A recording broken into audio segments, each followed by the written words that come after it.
my cam is on. This cam's on. This cam's on. We are officially a three camera podcast, Mike.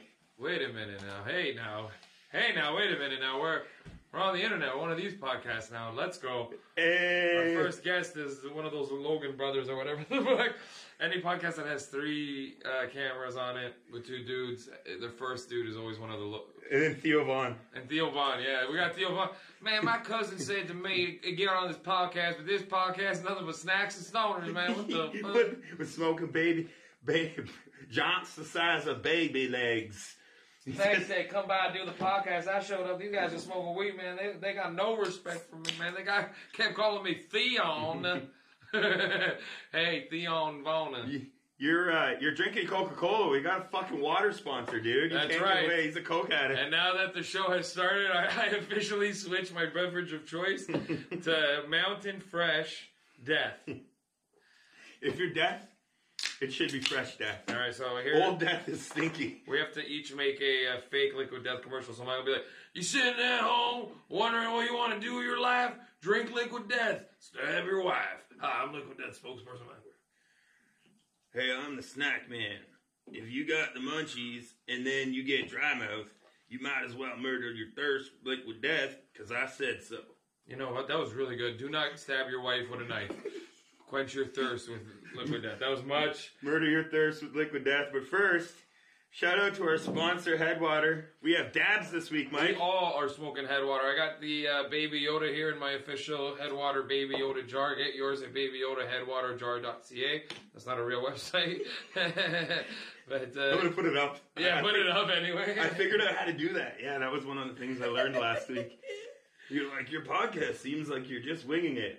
No shit, really? We're 90% wings. We're the Detroit Red Wings, bro. You don't know this shit. I got my Red Wings early on in life. People don't know, man. What the fuck do they want out of a podcast? It's pretty much the modern day amateur talk show. You're like, dude, in the 90s, you'd watch Rogers television, and it would be a guy who was talking to like an Olympic champion from the 80s, and you'd be like, all right, whatever, that's pretty cool. You know, we could get Ross Rebliati. You don't think we could... I've done commercials with Ross. We could probably get Ross. Yeah, you know who I talked about last week that I want to get is Strombo. We could get Strombo. That'd be cool if we got Strombo. That wouldn't be that hard, bro. He's cool as shit. We could live stream him on a quick chat for like 3-4 minutes, you know? People were talking shit about the dab situation last... Why? They thought it was soft? Well, we were just kind of going really hot, right? Oh, no wonder he's coughing for 40 minutes. You should probably have a dab right. Watch this. Fucking dab right on whatever temp I want. Damn. Right? I remember hitting mine off a fucking a swing. We red hot dabs, motherfucker. Red hot dabs. Brought to you by Liquid Death. This is one of the most refreshing beers I've ever had in my life. It doesn't even taste like a beverage of alcoholic flavor. This guy's dropping dabalino. I was wrecked that last podcast. I don't do dabs regularly anymore, you know? So, yeah, you got real high, eh? Dude, I don't even complain internally anymore because I always think about how lucky we are in Canada. Like, when you start traveling, you realize how truly blessed and spoiled we are in Canada as potheads. We could just go to the store. I don't care how bad you think legal weed is. Go to any other place that doesn't have weed, and you'd be dying for your local legal weed store to sell you a $40 half quart. Who gives a shit? When I'm in America and I spend $60 on a... eighth. Yeah, because of the taxes in and shit, you're like, oh my God, I'm never going to complain again. In America, you pay almost equal tax to the weed. It's insane. Your weed costs $80, you pay like $60 in tax. I'm not even fucking kidding. It's bonkers. So as you travel, you realize we're so goddamn blessed in Canada. Thank you, Canada. You know, politically, you're a weird country because you're like a little too soft for my liking. But you're a good country. Good people. And you know what? It's funny because when we were talking about renting the studio, the very first question I asked this guy was, can I smoke weed? And his response was, as long as you don't smoke cigarettes. That's so funny, As long as you don't smoke cigarettes, I'm okay with it. That's the modern take that people are given, and I'm okay with it, bro. Don't smoke cigarettes. I can tell you something. I smoke cigarettes still, okay? I smoke cigarettes after shows and sometimes before I go do something. It just helps with the anxieties. But, all right, here we go. This is my first dab in probably 2 weeks. Hip hop didn't die. It's alive and striving in my eyes. Is that too big for you? Nah, let's get whatever gives a fuck. All right, we're gonna do the temperature thing so that. Is that how that works? Yeah, dude. So that somebody. That's a real stoner invention, dude. I wish I could put my finger down there and like see if it was hot or not. Why don't we just invent like a temperature gauge thing, man? All right, here we go, dude. Look, mid-temp dabs. You're on. All right, here we go. 3, 2, 1. This goes out to the people. Wow, that's lemony cereal. That's frosted fruitcake without me even or frosted something.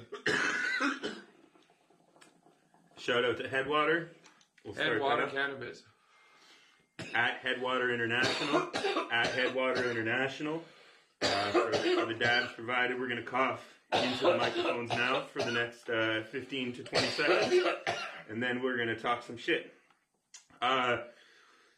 Getting the cat out of the bag. You were away last week because you were in California being a world-renowned comedian and famous celebrity found on multiple platforms.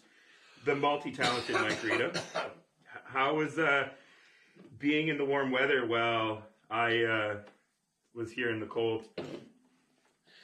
I forgot my glasses. I need my glasses, Mike. I don't have my glasses on. Get your glasses? I'm going to my glasses. You tell them.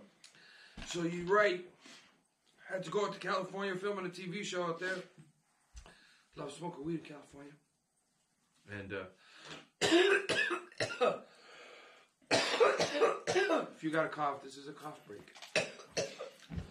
I'm back, and I got my real smoking glasses. Yeah, you look like you're the captain now, bro. Am I the snack man? I had to go into the phone booth and do the... I had a dual airport reaction each time I exited from the doors of the airport. When I got to California, I got there around 10 o'clock San Francisco time, maybe 9:30. It was already nighttime, so I didn't feel the warmth. But as soon as I left the airport, I had my winter jacket on, and I was like, holy fuck, how is it February? This is February? It was like May 2 for a weekend, bro. So nice. And then when I got back to Canada a week later, bro, you just acclimatize, and mentally you're just living in California. You're like, this is what it is. Maybe when I go home, I can bring some of this warm weather with me.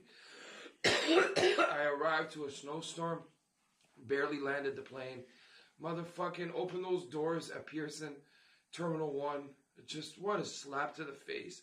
It is so overwhelming, and I could not imagine what it's like for like either people who are first experiencing Canadian weather or tourists or immigrants who are coming to Canada to live here, you know?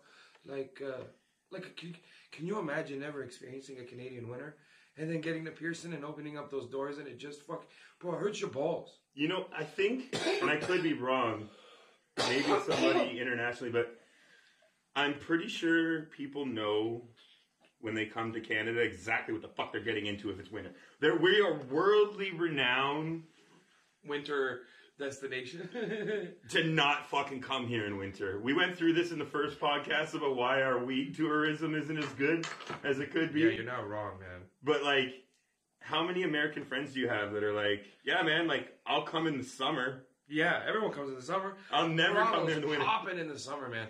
People love Toronto. They find certain things fascinating. Like, sure, the CN Tower. You know what really popped off that I wasn't expecting to become such a Toronto mainstay? Bro, is the Ripley's Aquarium. My cousin loves to go there on acid. Yeah. Bro, yeah, trip stoners, out. Yeah. Old people with kids. Everybody I know comes to Toronto from somewhere. They're like, oh, man, your aquarium was amazing, huh? And I remember the big fuss about, I can't put that downtown. It's going to ruin it. That's where the Blue Jays play. What the fuck? And it's become a mainstay. Nobody says shit. Ripley's is part of the city. Toronto is fucking... It's super... Dude, do you remember when the guy jumped in the tank? Fuck yeah. And then he got booked doing something else later that day or earlier that day. Earlier that day, he had like punched someone in a Shoppers or something. And then ran and went into the aquarium. My question is, bro, and this is real, and if anybody knows, did he pay? To get in? Yeah, to get in. Or did he just jump the turnstile? You know what I'm saying? Like, does that guy just jump the turnstile? He doesn't give a fuck. Toronto has the best crackheads. Toronto crackheads, man. Toronto has some great crackheads. I've seen some crazy shit. The other day when I went to see Chappelle, so I guess I say the other day, it was the 1st of January. I'm wearing a different Chappelle shirt, but I went to see Dave Chappelle, and yeah, from a while ago when he was canceled, you know. Sick. I went to see him on the 1st, and as we were leaving, you know the parking garage across from Scotiabank? It's like a condominium complex. Oh, yeah. Actually, one of my followers lets me park there. Shout out Michael. He lets me park there cheap for events, like I'm visiting him overnight. Wow. Yeah, I'll bless you that. I'll bless you it up. GTA Glass. Shout out GTA Glass, Michael. Anyway, I parked there, so I'm leaving. He's already in your DM. He's already in your DM for sure. And there's like this crazy, beautiful sculpture. Like, you know, it's very architecturally, you know, crazy looking sculpture. It's made out of some sort of metal, like, you know, aluminum or some sort of brass. Like it was silver in color. Oh, it was silver, yeah. Yeah, but I feel like it was probably aluminum, but I don't know what it was. Something abstract. And there was a crackhead there playing it like Rafiki on the fucking on the xylophone. Hey, I love that shit. Oh shit, man! It was video. I'm gonna learn how to post these videos in between these things for people that are watching on YouTube. Yeah, like the quick edit. Yeah. So like, because there's evidence of this.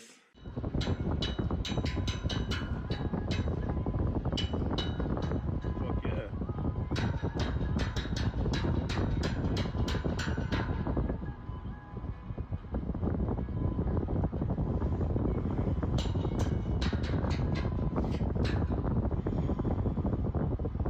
Man, one day we'll get a laptop right here. We'll do the classic. Bro, we're so close to getting the classic podcast setup right now. We have the 3 cameras.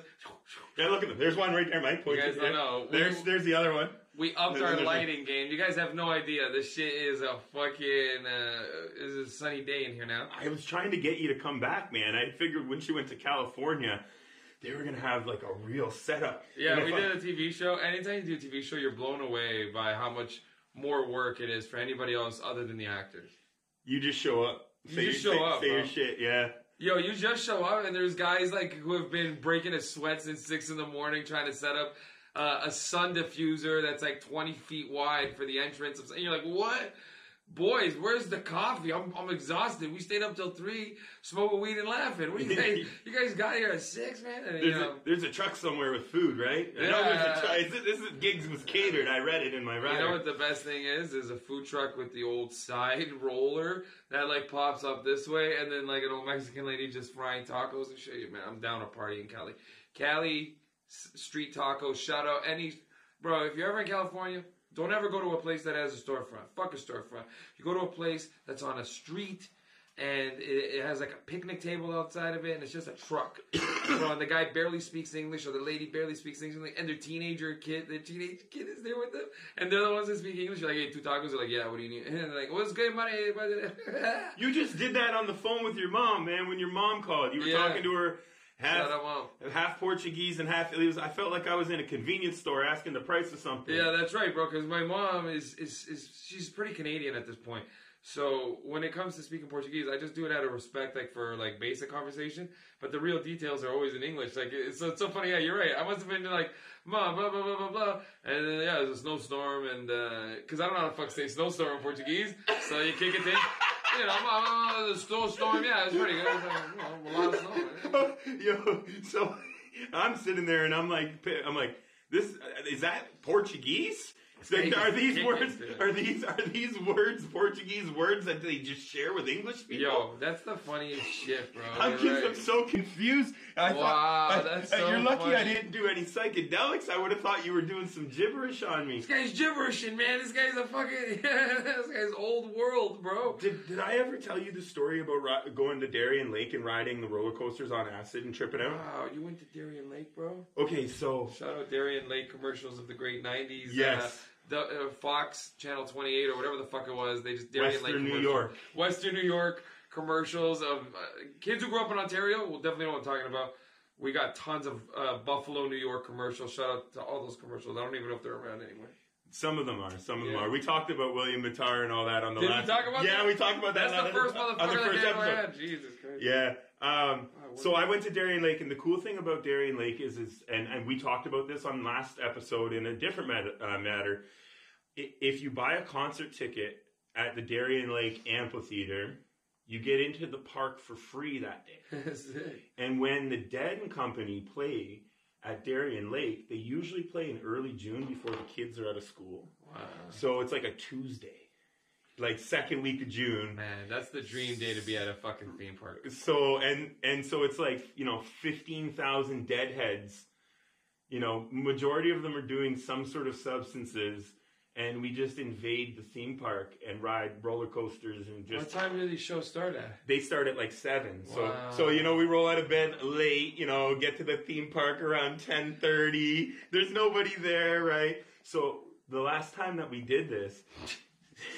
I guess it was the first time. It wasn't last time because that was last summer. But I'm riding the roller coasters. There's 3 of us, and I become the single rider, right? So I'm the single rider, and they're pairing me up, and I'm tripping, and we had done some acid, and this guy is like a kid. I guess there was like a graduation party or something. The one group that was there that day, and he starts talking to me, and I can't understand what he's saying, and I keep looking, and he's got this thing on his head, and it's like a burger, right? What the fuck? And I'm like, and I start spinning, man, and I don't know if you've ever done acid or not. I've done a ton of acid. Okay, so, and I started spinning where I had 3 things that I was seeing.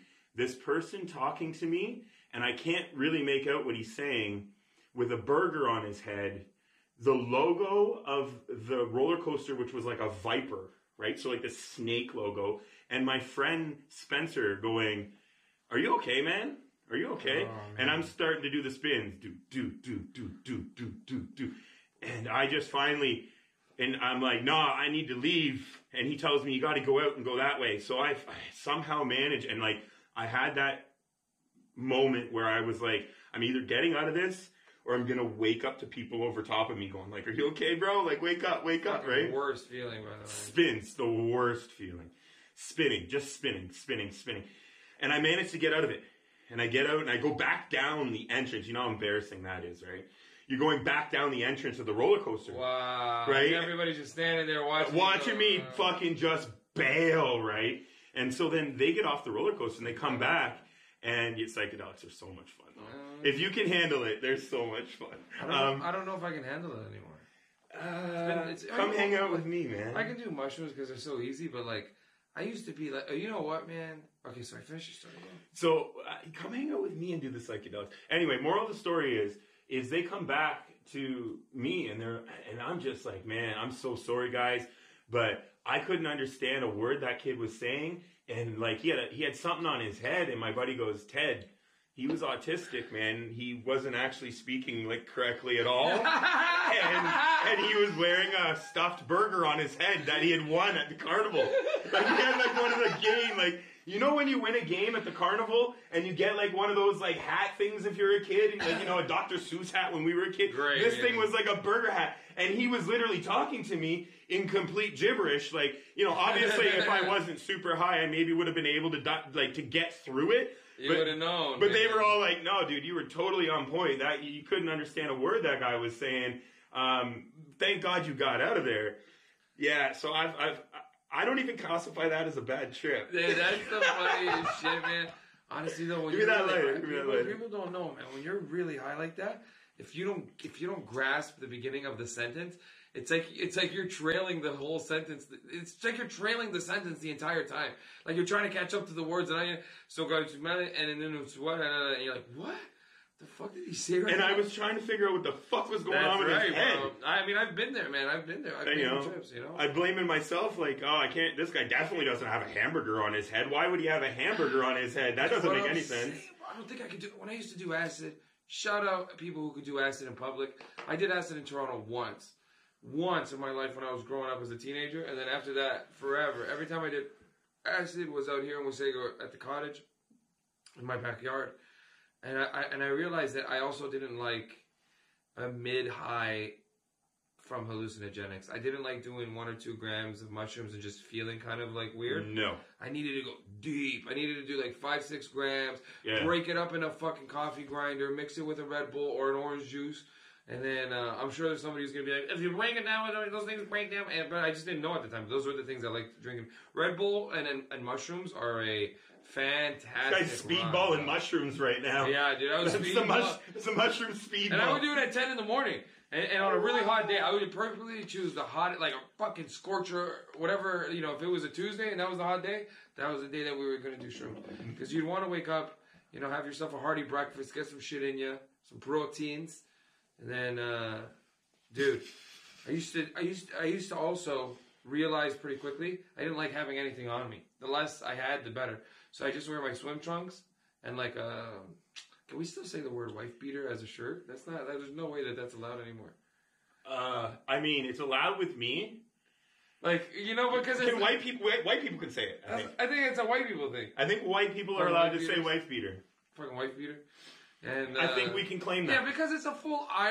Everybody knows what a wife beater is. Nobody is truly going, yes, we are pro beating your wife. No, it's like, that's the name of the shirt, bro. I don't know why the fuck I got it.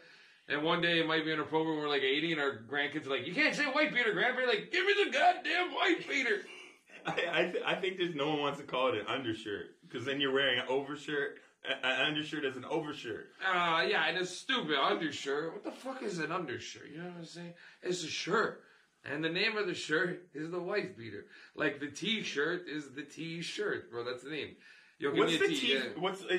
It's because it's a T, right? It must be. It must be a sleeve. It's not Mr. T invented it. Not like the guy. I pity the fool who don't have sleeves over his shoulder on a cold, bitter Cleveland night. All right, Mr. T, relax, bro. It's those chains. That's why your neck is cold. This has got nothing to do with the Cleveland, sir. I pity the fool. I wonder how Mr. T's looking right now. Oh, he's old, somewhere sitting on a couch in a nice house somewhere in Hollywood or something, I heard that Hulk Hogan had something that happened to him recently, unfortunately. He's like paralyzed and lays down or something. I don't know exactly what it is. We should look that up so we can talk about it. But listen.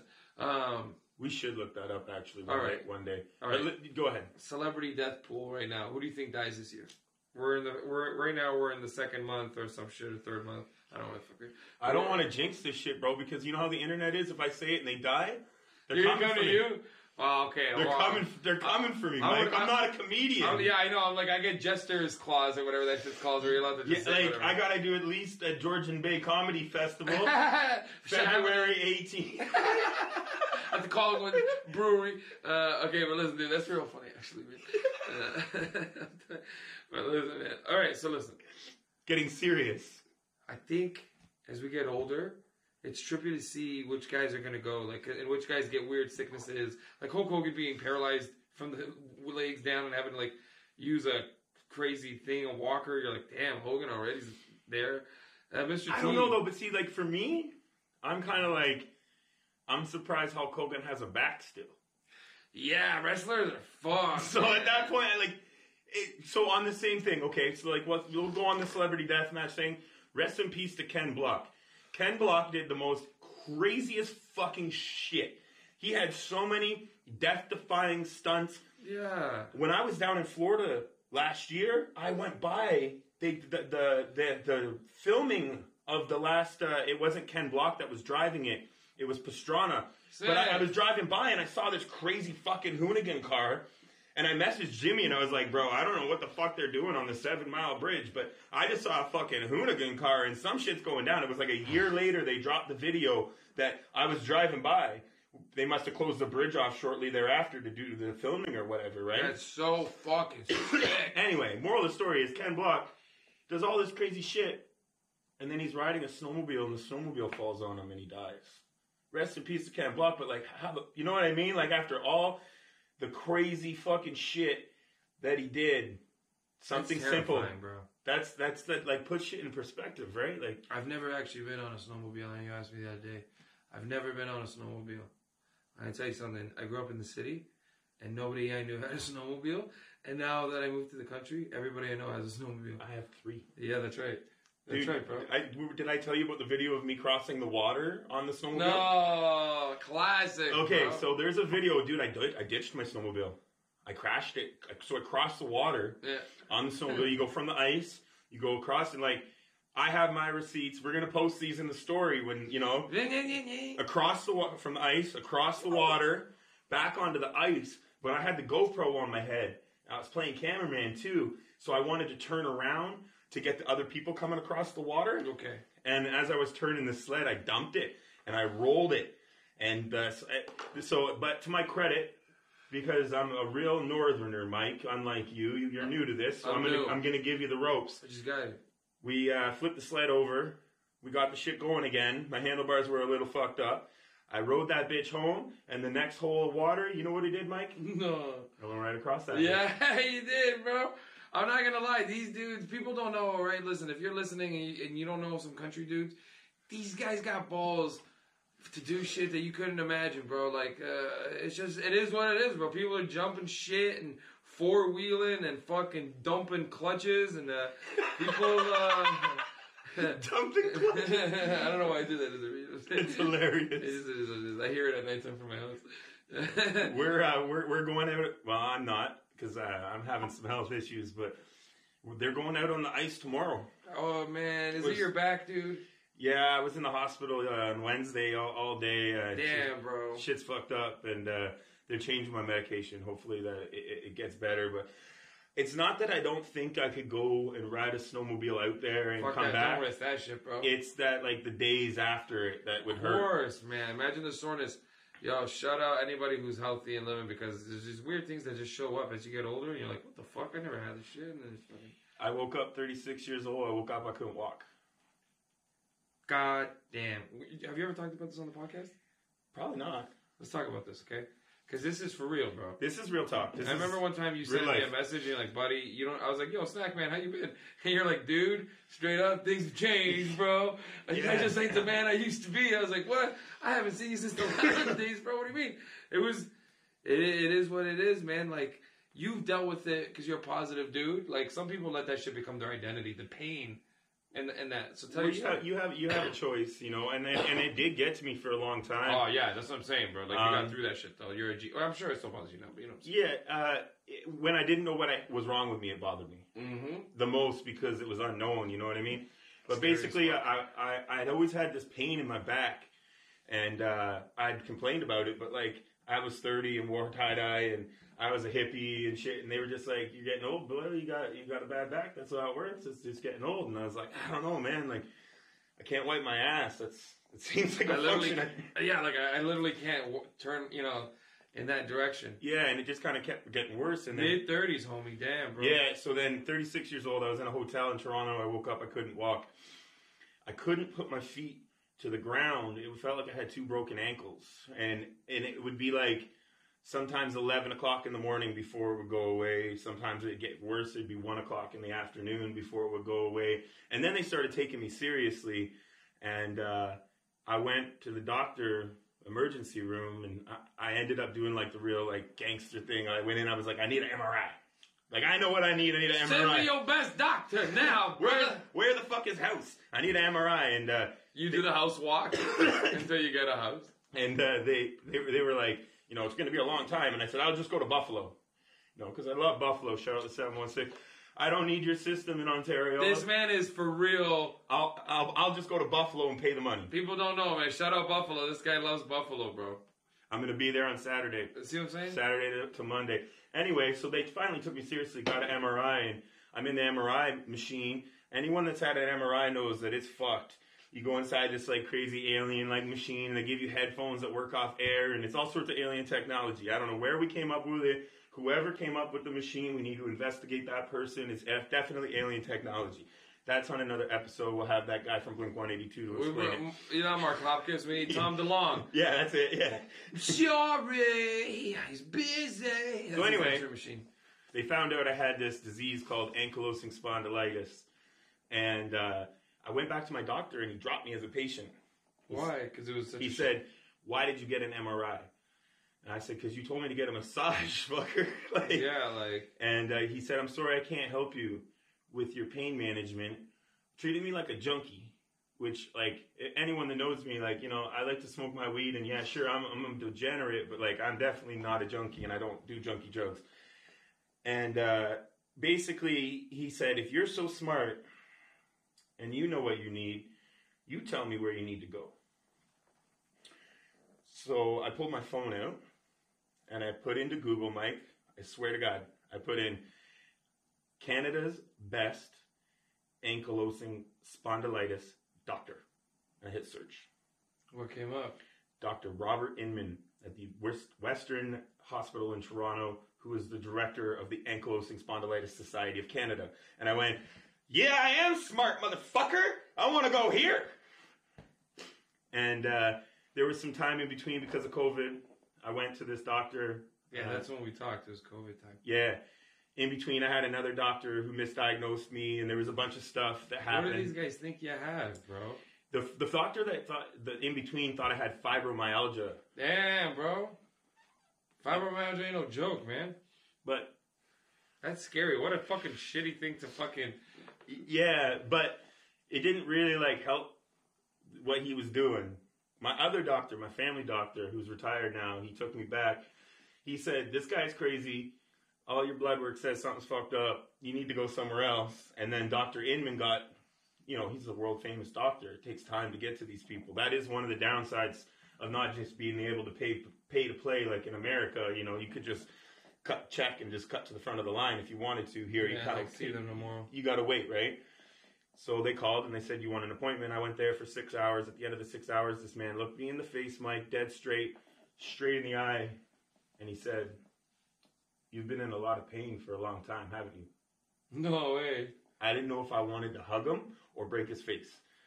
I was I had just a rush of so many emotions because it was finally after dealing with all these people that were like, "You're a junkie." And then the fucked up part is they're like, "What do you do for your pain management?" I said, "I smoke weed." Literally.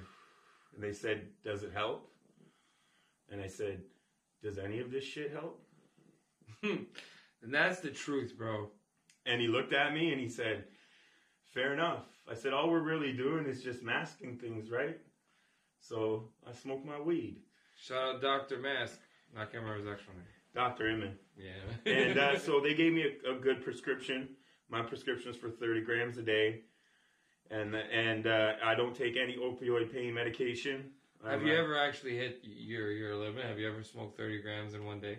Well, the reason that I have such a high, and I don't consider high, is because of I smoke a lot of concentrates. I smoke a lot of dabs. And yeah, when I was dealing with the pain without having the treatment that I have now, it was a lot worse pain than I live in day to day now. Yeah. I was definitely smoking between 2 and 3 grams of concentrates a day. Yeah. But with the treatment now, I'm able to walk. But my medication that I'm on, that I was previously on, is $900 a needle. So it's $10,000 a year. And the fucked up part is in America, for the people that are listening in America, that same drug in America is $5,500 a needle. Wow. So it's $60,000 for this drug for a year. Out of pocket.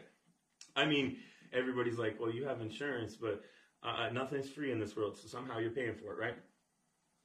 Man. So there's my story. That's why I was in the hospital. They were the medication they gave me that's $900 a needle. I've been having some reactions to it, and it hasn't been all that great. So they're switching me to another medication. But this isn't a Dr. Phil podcast, and I hope I didn't bum people out. And I try not to let the channel, when I'm doing things, I try not to allude to it too much. You know what I mean? I try to keep a positive atmosphere. I try to keep a positive vibe in everything I do, because, not to be tripping and shit and one of those hippie guys, but you do have a choice. You play the cards that you're dealt. You know what I mean? I can't not be sick anymore. And it helped to kind of know what's wrong, and also to feel vindicated that it's not in my head. I'm not faking. You know what I mean? For them to say this is a real thing, and I've never had that personally. I've never had to deal with anything health-wise, thank God, so far. You know what I'm saying? But I couldn't imagine somebody not believing that you're in pain. That's fucking bonkers. And that story is told by tons of people, bro. You're like, "Yeah, man, I went to the doctor. They didn't know what the fuck was going on. They said I was lying. Wanted some perks." Like, I fucking want some perks, bro. Give me some fuck. What the fuck is wrong with my back, bro? Yeah, dude. Again, it's one of those things where you don't want to hate on the medical system because, and I never did. I'll keep it 100 with you. Perks work when you actually are in pain and you need pain dulled ASAP.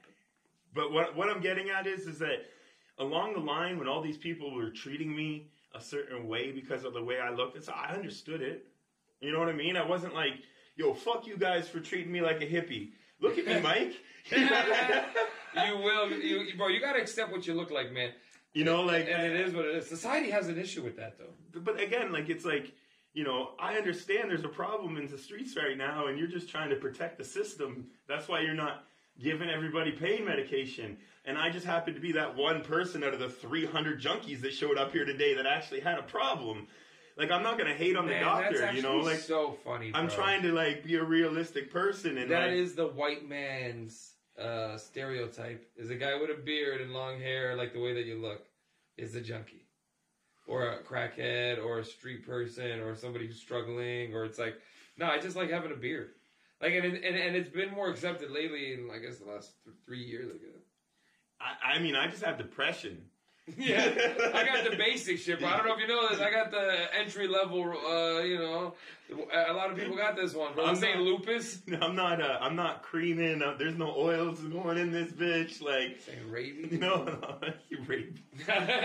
I'm saving dinners in here for later. I'm you know. I'm saying arthritis. No, arthritis is a base level one.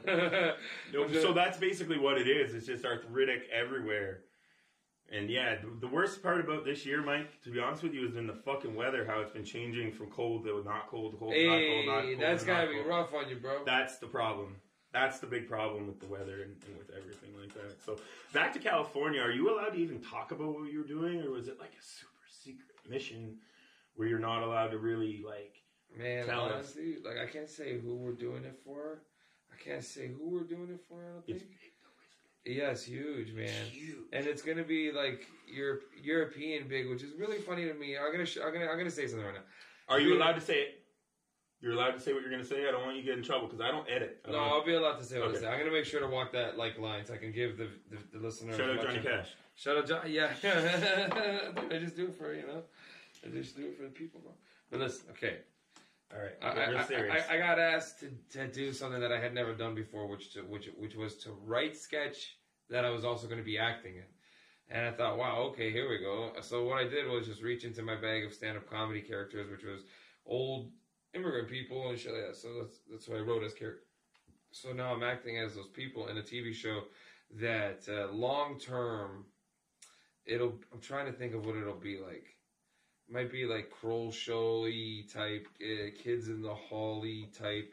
Like it's sketch. It's a sketch comedy show, and it's for a red and black logoed company, but the European one, not the North American one. And if I was breaking into the North American market, I would be jacked.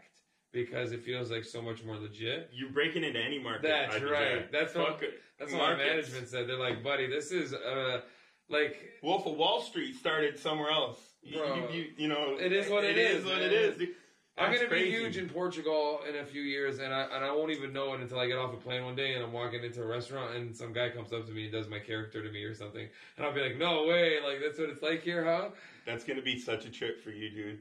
Yeah, man. That's going to be one of those moments where you'll remember that restaurant. You'll remember that time. And I hope somebody I know is with me so that I always have that thing where I could call them and be like, hey, remember that time we were in Portugal and some guy walked into a restaurant and as soon as we walked down, the waiter was like, I'm sorry to bother you, but are you Mike from the show? And I'm like, yeah. Oh, wow. Love your dad character. I think it's so funny, man. And can't wait to...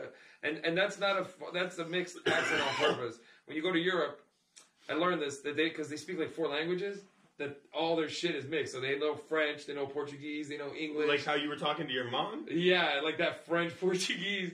How fucked up is that? I didn't know, but if you don't hear that kind of Portuguese all the time, it's super French. Like the first time I spoke in front of my newfie wife, she was like, Jesus Christ, I didn't know you could just turn it on like that. I was like, yeah, man, what the fuck do you think this is? Like, it is what it is, you know? Like it's a superpower. Yeah, because... immigrant kids got that. Like I grew up in Canada my whole life, so I got a super Canadian life and lifestyle. But then out of nowhere, my mom calls him. And did you hear what I said? I was like, late call from my mom. Because she's so old that somebody might be dying. Like, somebody might be... It's important. Like, this is important. Somebody could have, like, croaked in the last hour. Like, she's that old. This is a future warning for all podcasts going forward. If Mike's phone rings after the hours of 7 o'clock, and if any family member, we are all immediately going to stop what we're doing, and we're going to turn to Mike, and we're going to make sure everything's okay. Yeah, because I trust, nobody calls me. I want you to know that. Nobody calls me because I never pick up. You actually Actually, so I'm going to fucking address this right now. This guy is world famous. I can't get him on the phone. Yeah, that's right. I cannot get Mike Rita on the phone. I leave Mike Rita voicemails that say things like, "Hey, world famous comedian Mike Rita, it's the Snackman. Call me when you get a free moment." I can't do it. I can't bring myself to call people, bro. You don't even answer the phone. No, God, no. If I could eliminate phone calls, I would. I just want to text people for my whole life. No, you want smoke signals. Is that what I got to do? Send you... Oh, man, somebody said that once. I can't remember who it was. Another comedian was like, "Hey, what do you need, like a fucking bat signal? What are you, Mike Rita? You need a fucking, like, what do you need, a join in the sky, dude?" You're close enough to me. Maybe we could get, like, a pigeon. We could go half on a pigeon. Dude, and it just lands in my backyard. I'm like, Edward wants something, bro. It just goes back and forth between our houses. And we just send notes to each other like we're, like, in the 1910s or something. We could train it like Mike Tyson. Oh, fuck, you know what? That was funny. I don't even call you Eddie, but I would never call you Eddie. I've always called you Ed or Snacks or whatever the fuck, you know? And that's so funny. Yeah, pigeon, you have to be like, "Dear Snackman." It has to be written in a calligraphy pen. "Dear Snackman, I hope all is well. Your pigeon has arrived in health. I left it with full belly of water and full belly of food, and I hope it arrives. The winters have been cold in your parts." Yeah, bro. "Shall we do podcast on Thursday of the 90th? And you're like, what the fuck? We don't even use, like, dates because we only think there's 90 days. All of a sudden, the locals are just like, "They're talking again." Oh, man. Your neighbors. Not that fucking pigeon again. You're like, what the fuck? I don't know, man. If the pigeon hangs around me too long, it might get too high and just end the up pigeon has a beard and shit. You're like, what? How did that pigeon get a beard? And is eating limited edition Cheetos from Uganda. What the fuck? The pigeon's doing the snack deliveries. Sick! For all these people that ask if I deliver, I'm like, do you think that I really want to drive around with snacks? Open your window. I'm sending the pigeon. I'm sending the pigeon. He brings 2 packages at a time, so you're going to get like your Skittles first and your brownies, and then you just got to wait another hour. He'll be back. It's half the price of UPS. So. And all you got to do is make sure you have a handful of seed. Wow. We were talking about carrier pigeons now, me and Mike. Okay, way back. So this is an issue that is long-standing in my career. There's one person that I pick up for is my mom and the wife. Because wife, she or the kid's dead. Mom. Happy wife, happy life. I'm divorced. So. Happy mom, bro. Forever. You just try to keep your moms happy. It's just what it is. And, my father's never called me once. My father has never called me once. I've never called him. And that's our relationship, you know what I'm saying? I've never called him, he's never called me. And like when I see him, if I was like, "Hey, I gotta call you," big, please, never call me, ever. Okay? You have to go to him. Yeah, he's the godfather. I don't even know his phone number. Your dad's turned around at his desk and you have to come up and be like, "Hello, sir." And he just turns around slowly and he's like, "Michael, you're here." Like you have to go in person. "Dad, I tried to call you. You never called, Dad. I'm never gonna pick up your call." Why? But I don't pick up. It's not that I don't pick up your call. I don't pick up anybody's call. My phone's on silent 99.9999999% of the time, and it's in my office on the stand-up charger. And I think that you got to break the cycle, Mike. Bro, I go into the room. You got to break the cycle. I touch it. I'll see like 5 missed calls. I'll be like, and then I'll put it back down. I'll be like, well, I've checked it. And then I'll just leave, and I'll never get back to any of those people. But I'll text them. I'll text you also at like 3 a.m. Like you text me at like. So 3. You know I can't reply to you and engage you in a conversation. Yeah, like they must be sleeping by now. This is the witching hour, bro. If I send the message now, there's no way he'll reply. So what? I'm gonna put you on like a funky ringer. You're gonna be like Bro. an Aussie song or something. So. I'm pretty sure people have cut me out of their lives over this stuff because it's like, Mike, you just can't get a hold of the fucking guy. But it's not your fault. I had an agent of mine be like, hey, you can't not pick up the call. I'm like, I texted you right back. He's like, yeah, I know. You text me back every time. I call you so that I can get a text back. And if I text you, I'll never get a call back. And I'm like, that's right. And he's like, and I'm like, it's this whole system. He figured it out. Shout out Morgan Flood. He figured it out. Do you want to work, Michael? Do you want to work or not? I'm like, yeah, but just text me the job. A couple of guys, Jay Martin figured it out. I had to write to him like, yeah, man. He's like, you're not going to pick up, are you? I'm like, nah. And it's not because of anything, man. I'm not even going to lie. It's not that I'm not picking up. It's that I'm not calling back. I want to clarify that for the listeners. I figured it out. It's not a call because shout out to people who've been lucky enough. I swear to God, this happens once a week where I go grab the phone and somebody will text or call me right in that moment, and I'm like, oh, sick. Or sometimes Danielle's in the office. She'll be like, that's what I was just gonna say. The hack is that you need to get a hold of Mike's wife. That's right. That is the hack. That's the hack. She'll be like, no, you have to get back. Please, this person probably wants to book you. I'm going to start sending you... This is what I'm going to do. I drive by a post office every day on my way to work. And what I'm going to start doing is I'm going to start mailing you letters every single day. How funny is that? Like some sort of Harry Potter thing. Like So just every day... You just get a letter from me that's like, hey, bud, how you doing? Really miss you. And it's got like the snackman stamp, like a wax stamp. Yeah. My wife is like, who is the snackman? I'm like, listen, man, I may or may not be involved in an evil ring here. You know, like Batman, this is Snackman.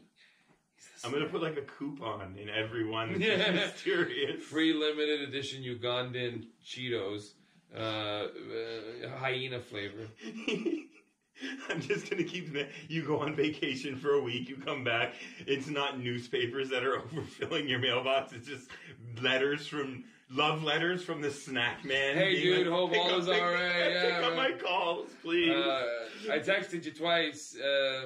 This is starting to seem like I'm going to write an M&Ms song about you. No, you know what, bro? There's been a bunch of people, man. Hey, shout out to my old cameraman, my cameraman and my director that I work with, guy named, I haven't seen him this whole year though. Fuck, I missed the dude. Lucas Espinola. You barely fucking know the guy's name. That's because I'm high right now, man. And, are you? Yeah, I'm ripped, bro. That dab will... We should do another one soon. Let's do it. I'm not gonna lie, let's do it, man. And I gotta take a sip of my non-sponsored Coca-Cola here. They should send... do we want their money? We don't want their money.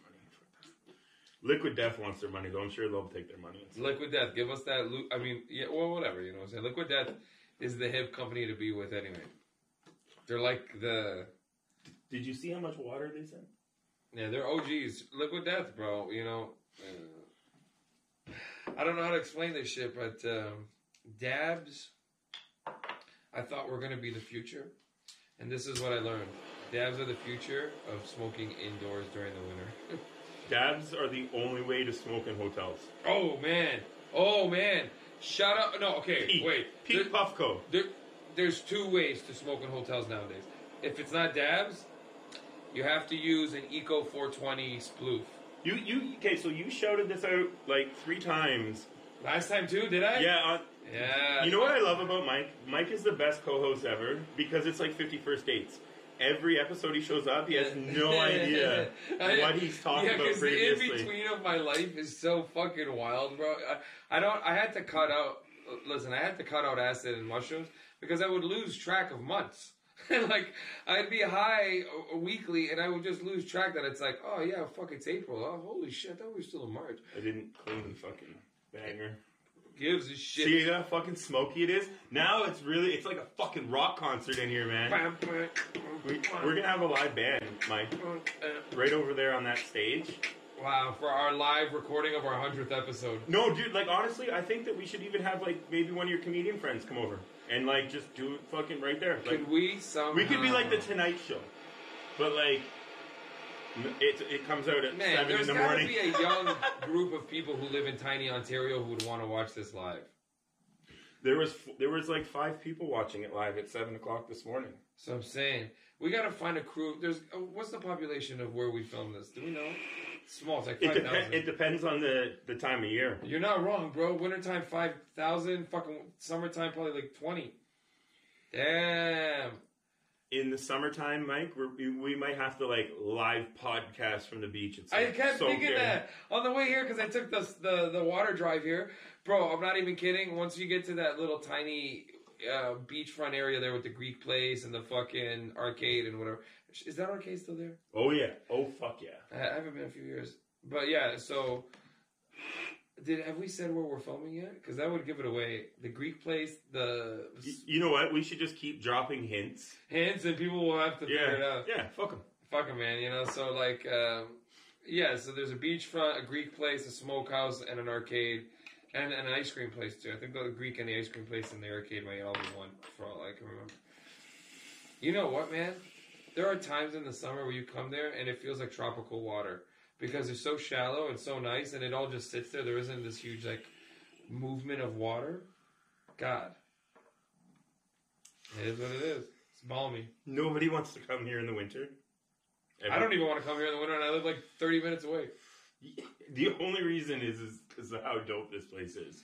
Yeah, man. Shout out Carpet and Poster Studios here in fucking London, Ontario. No, it's not. within an hour drive of Barrie. There's the other hut. Oh, this guy dropped a huge tidbit there now. They've now circled us for death. While we're drinking liquid death. The first band that I would love to come here is Teeth.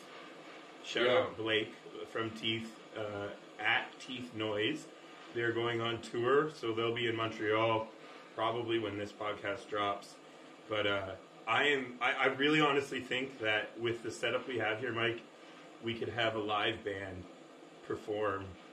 Honey, how's about we just start doing unplugged? Like, fucking Snacks of Life Unplugged featuring Teeth. Yeah, like an acoustic. You know what I actually thought about today? And I was going to message you, but I knew you wouldn't answer the call or reply to my message. So I just didn't do it at all. You're somebody, you're like, you know what, bro, I just tell him when I see him. Pretty much. Here, it's still way hot. You're a funny guy, bro. I thought, you know what, we don't have a guest, and I know that we don't need one, but we should have Russ on, because I'm sure Russ would have some fucking what was he? He's probably the sound guy or some shit. Okay, here we go. All right, here we go. Wake you up, my airway. Oh shit, this is different. This is like waxier. There you go, sir. Shout out Headwater at Headwater International. We're dabbing on some crazy tasty stuff. He didn't put labels on it. The only one he put labels on is Tiger Bomb, and I'm saving that for the last one because I think it's for your skin. It tastes it tastes like you're inhaling Vicks or something. Did he leave this with you the other day, or is this a new shipment? What's going on? So he left this with me, and you weren't here. But last weekend, the guys that were on with me, Daniel from the Flyer Vault, that episode's out, and right now, and my friend Ryan, the concert guy, who held your chair down, they're not huge dabbers, so we smoked some blunts. Daniel didn't actually smoke at all. I gave him a pass. Initially, I was only going to allow people on the podcast if they smoked weed with us, but it's kind of like not inclusive, so I decided to ixnay that rule. Wow, bro. You think we're inclusive here? This is two white guys talking about white shit like fucking skidooing, bro. Buck up or fuck out, you know? He did drink a limited edition Rush beer or something. So. Yeah, this Liquid Death is getting to me. I haven't one too many since the Liquid Death. I'm starting to get jacked. Are you sitting at home, little punk? What's the Liquid Death? What do they call it? Like, Kyle the Monster Kyle, right? The meme is Monster Kyle. Yeah. Wonder what the Liquid Death version of that is. Is it like Mark or something? Or do you want to make it Mike? Liquid Death Danny. Liquid Death Danny here, and I want you to know, are you sitting at home drinking wine out of a plastic bottle? Why don't you got an aluminum like a fucking man? Liquid death is not sponsored, but may cause diarrhea. Long-term effects of liquid death are not. A serious question. Do you think that we could return this at the beer store as a beer can and get money for it? I'll just pretend like I'm fucking hammered on them. You know what I'm saying? Like walk in and just be like, "Hey boys, just bringing back a couple of empties. You guys know what it is, empties, because I drank so much because I'm hammered. All right, get it. You know, you gotta tap into your inner Norm MacDonald there. You know, take these empties back. You know, legend. Norm MacDonald, true story. I may listen to Norm MacDonald more than anyone else on planet Earth, according to Spotify. Really? I was in the 1% of their fucking zero goddamn. But only because, and this is true, I have a nighttime playlist, and the first part of the playlist is Norm MacDonald's album, me doing stand-up. That's the name of the album there, you know? Yeah. And it's amazing. And I listen to it every night. You know what I'm saying? Death, you know, is you know, I love it. Love fucking Norm MacDonald, man. I listen to him all day. I watch all his interviews, and I never got to work with him. You know, I'm gonna tell you a quick Norm MacDonald story on the podcast. Smash us with the stories, Mike. That's what we're here for. It's cool being a comedian because you get this is entertainment shit right here. So how did Norm MacDonald get started? Well, listen to this. A good comedy manager in this country is a guy named Howard Wagman. Shout out Howard Wagman. Maybe we can cut this into a clip. Howard, anytime I'm with somebody who has never met Howard, I get Howard to tell the story in real life. Because there's nothing cooler than hearing the guy who helped the legend to begin. Right. Do you get what I'm saying? Yeah. So, 17 or 18-year-old Norm MacDonald shows up to Yuck Yucks Ottawa. And Howard Wagman has been managing Yuck Yucks Ottawa for so long that I started so many careers I can't even tell you, but the most famous one is Norm's. And Norm MacDonald, 17 years old, 18 years old, comes in, does his first ever set, and fucking bombs. Eats it.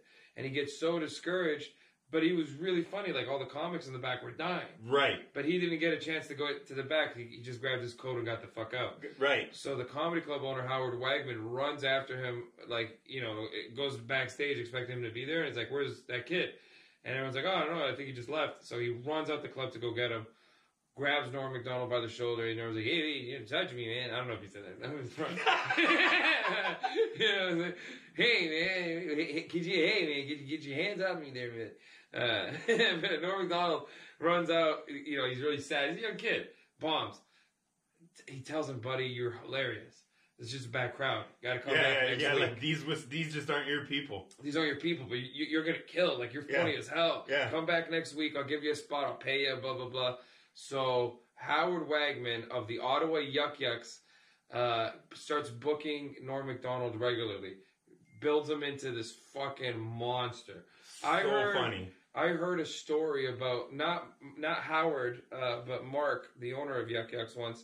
I heard that when Norm was in town and he was coming on the come up just before SNL, he wouldn't let the other comics hang with him in the green room, like, because they didn't want.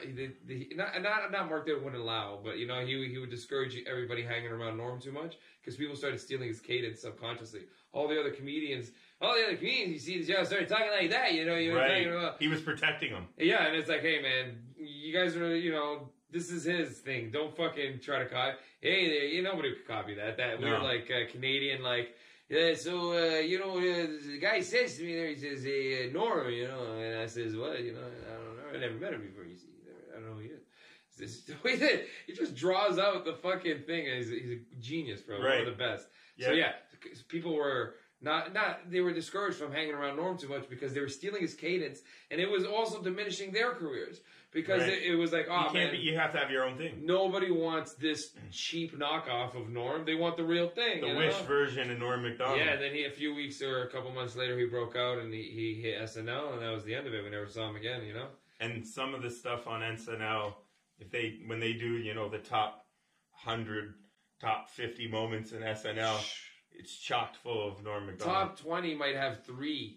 In the top 20 moments ever of SNL, there probably is like about 3 weekend updates or characters that he did. For sure. I mean, there's going to be Turd Ferguson in the top 20. Yeah. There's going to be a weekend update in the top 20. He has some of the best Stern interviews ever, also. Hey, you know, they had a falling out a little bit. I don't think it was on purpose, though. But I don't know what happened with that. I just know that for years and years and years and years, that was the one place where he could say anything he really wanted. And fuck, man, was he funny on that show when he was going. He was nuts. Yeah. Also, apparently, closeted gay man for real. A lot of people, that was a rumor in Hollywood for years. Well, I mean, Hollywood's weird, dude. And that's so why sad. That's why when you were in the lady costume, I just thought maybe you just had moved to Hollywood and that was the thing. You're like, this is who he is now. LA's changed my boy Reets. Yeah, well, he was just like, I was like, oh, okay, now that's why he went to LA. Which breaks my heart, huh? You know, you think about what Hollywood was once upon a time, and because he came up in the boys' club and was one of the boys, it's like he felt like, I can't come out as a gay guy. They're gonna make fun of me. I don't want them making fun of me, you know? Now he would have got even like, he would have been like the fucking blowout Netflix fucking Think star. about that. If he had come out now and be like, yeah, I'm gay. I cock, you see? I like cocking my ass, you see? Like, you know? Yeah. But, you know, he couldn't do it back then, which is too funny, man. It's not too funny. It's too funny now, what I was talking about, but it's not funny that for years he hit it. Because there's a lot of people that are like that. I mean, like, look at, like, Ellen. She was a stand-up comedian. Gay. She came out, and it was weird how, like, it went up and went down, and, like, you know. That boys' club is a real thing, man. When you come up in entertainment, and you're one of the boys, and you're probably gay, it must have been super hard in that time. Nowadays, you're right, it's a marketing tool. Imagine being Norm MacDonald, and you're at the Playboy Mansion party. Right. You didn't want nothing to do with that. Man, ready? You gotta go. I gotta go, you know. I gotta go. And I'm just trying, like, I'm being empathetic to Norm MacDonald at the Playboy Mansion party then. Hey, look at those tits, huh? Yeah, like trying to be one of the guys and being like, she's got a nice ass, and they're, you know, like, look at the ass on that one. I'm not doing the impression. Great. You do a great one. But I do need the lighter. Dad's, I got it right here, homie. I'm gonna fucking spark the honestly, blood. bro, if I don't at least have a 50% Norm impression, I haven't done myself justice over the years of listening to this motherfucker so much. It's not even an impression as much as it is an ode. Dude, it's like a thing that I just do in my head all the time when no one's around. You know, you just stand in the fridge like, hey, I got nothing to eat. I mean, I got tons of stuff. Ain't nothing I want, you know. So, this is a great question because last week I asked Daniel of the Flyer Vault his top 5 and then proceeded to not let him answer the question. All right, what's the top 5 of what? Of rap. But what's Mike Rita's top 5 comedians? Wow, that's a great question, bro. Yeah. Honestly, oh man, there's so many great people who have made me laugh a lot in my life. But there's very few more than... Okay, so my top 5 is thick. All right? I want to see if it's diverse. Is that what you're trying to get when you say it's thick? different, yeah. Like, it's not going to be like... There's going to be some mainstream guys, and there's going to be some left fielders here. Some Dave Attell's in there? Dave Attell is 100% number 5. That's crazy that you just guessed that. Wow, that's nuts. I met Dave Attell. Bro, you know... I met... See, this is why we have a podcast together, Okay, let's tell her quick. Let's tell some Dave Attell stories quick, because would you go watch him or something? Okay, so I was in New York City. Shut the fuck up. Here we go. All right, what a great way to start an Attell story. People don't know that's the only way to start an Attell story. Sorry to tell you. So this also gets Big J Okerson. Yeah. You know who that is? That's my homie, bro. Okay. I got it. So then, if that's your homie, I got a great story. I was in New York City for a title fight at Madison Square Garden. Puerto Rican Day weekend. I was Miguel Cotto, maybe Sergio Martinez. I don't know. It was one of those Puerto Rican Day fights. And I was with my friend Jason from Liquid Chrome. 3rd week in a row, he's come up. Don't mistake Liquid Chrome for Liquid Death. Liquid Chrome, associated with bombs. Liquid Death, associated with the bong water. Actually, Liquid Death is the world's greatest bong water. Yeah, that Wiz Khalifa ad. Is that what it says? Yeah, they have a Wiz Khalifa ad. So I'm with him, and we're going through Times Square, and we get a flyer to go to a comedy club called The Cellar. Yeah. I know. I'm leading you down the story, my friend. Sick. I'm like, okay. Yeah. I'm just high, so I'm high reacting to everything. Like, yo, all right. So we get this flyer to go to the Cellar, and we go to the Cellar, and we watched the first set, and you know, it's funny. And as they had said to me that Dave Attell was going to be there, the guy that was like, you know, giving out the flyers or whatever. So as we're exiting the club, there's Dave Attell on the sidewalk, and I'm like, "Whoa, you're Dave Attell! Yo, man, I thought you were going to perform. You know, like I came to see you." And he goes, "Oh man, you came to see me, man? You know, I'm really sorry. I showed up late. I have a couple, and now I'm going to give my insight to being a comedian that I really don't know, but I do know is that Dave Attell does like 5 shows in a night. Like he just goes like comedy club to comedy club, like you do, you know, and especially on a weekend like that, you know, like so he had arrived late, and I was like, man, I you know, I'm a personable guy, Mike. You know, like once I get in front of somebody, we have a conversation normally, especially, you know, I don't think I'm a threat. And I don't come off like a groupie, I guess, maybe is the thing. Like, so we had a conversation about how I was there to see Dave Attell. And he said, "Oh, man, well, if you want to stay," you know, actually the club owner had come out. He was like, I'll get you 2 tickets to you know, stick around, come to the next show. He's gonna do it early, the next show, and then he's gonna split. But what time was the late show at? Like 11? Oh, dude, I don't know. I've been drinking pretty heavily. This is gonna end, and this is how the story goes. This is why the story's a great story. So I had been drinking, and Jason had not. He doesn't drink. He was drinking Diet Coke, and I was drinking Crown Royal and nothing. Diet Coke. And I'm drinking Crown Royal and nothing. So the comedy club owner puts me right in the front. Merry Christmas, bro. Merry Christmas, motherfucker. You're right in the front. And Dave goes up, and he went early, I believe. This is a while ago, but I believe Dave did his set, and he was really cool. And then Big J Okerson comes up on set, and I guess he had picked out. He made a joke about Jason Clareman that he looked like Moby, which if you know Jason Clareman, kind of looks like Moby. I can't think of who he is, but I know Moby. The owner of Liquid Chrome. Anyway, so Jason didn't know who Moby was, so I was explaining the joke to him, just kind of like letting on him. And I guess Jay decided he was going to like try to pick on me then. So he asked me, you know, like where I was from, and I said like Toronto. And this is like, I want to get the punchlines right because it was a kind of a moment, and I didn't know at the time it was a moment because I was just being me, right? And he said something about where are you from, Toronto, and I'm, you know, what are you doing in New York City? I'm here for the fight. And he said something about like wife and kids or something.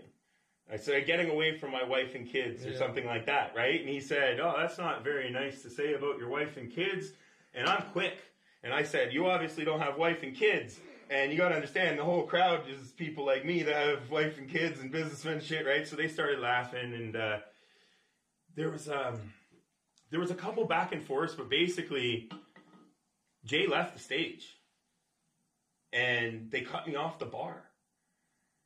And I did, and like basically Jason went up to get drinks, and they were like, "Yeah, your buddy can't drink anymore. He's had enough to drink." And they cut me off because I guess back and forth with him, I started roasting him. I had like 2 or 3 quick comebacks to what he was saying. He was leading me down a path, and I started leading him down a path, and my punchline started to hit. Damn. And I was just being honest and drunk Ted, and answering funny things about my life.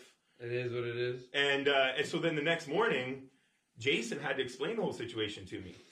Drunk audience members can be tough to deal with sometimes. I didn't even mean to be the drunk audience member, but like... Way to go, bro. You know, yeah, I know, and I felt bad. Like, I guess I fucked up his set. This podcast has been cut. Security, can we get him at... That's big. He's a big dude. He kicks in the door, he goes in, like... Shout out Big J, because, yo, he's a funny-ass motherfucker. And you know what? 3 months later... I'm watching America's Got Talent, and there's Big J on America's Got Talent, and I messaged Jason, and I'm like, "Yo, is that not the guy that we had, like, the thing in New York?" And he's like, "Yeah, that's the guy, man, that's the guy." But again, I had no idea. I was completely oblivious to everything. The next morning when I woke up and was like, "Hey, man, how was last night?" Because I had been drinking all day long. Just drinking straight whiskey, just fucking, right, going at it, right? And so I woke up and was kind of like... You know, I knew that we had gone to the comedy club, but I had no idea the things that had said, and like, you know, and he had not drank at all. So he explained the whole situation to me, and I was like, oh shit, like, I hope I wasn't a dick. And he was like, no, you were fucking hilarious. That's the point. Like, yeah, anyway, so that's my story of meeting Dave Attell. Yours are probably better. That started off as a Dave Attell story, and it ended as a Jay Okerson story. And I'm not a comedian. I'm just some random dude from fucking the middle of nowhere. Security, where are you? All right, I'm gonna take a piss break. You tell some sort of story quick. I gotta take a leak. I'm gonna talk about how you're a world famous comedian. Just take a leak. I've done a lot of really weird things that have led me to meet some really amazing people, and I have been fortunate in that manner. I was telling somebody the story the other day about getting backstage at the UFC in Las Vegas and meeting Anthony Kiedis of the Red Hot Chili Peppers, and I think that's part of maybe the superpower of mental illness is sometimes when you really, really, really, really believe in yourself, you can do some really messed up things. So I was ringside at the UFC, and I was with Jason again, and I just randomly said to him, I'm going to go backstage. And he's like, how are you going to do that? And I said, I'm just going to walk past the security guard like I belong here, and he'd be the biggest piece of shit if he stopped me. Are you coming? And he's like, yeah, all right, man, let's go. So it just so happened that the fight,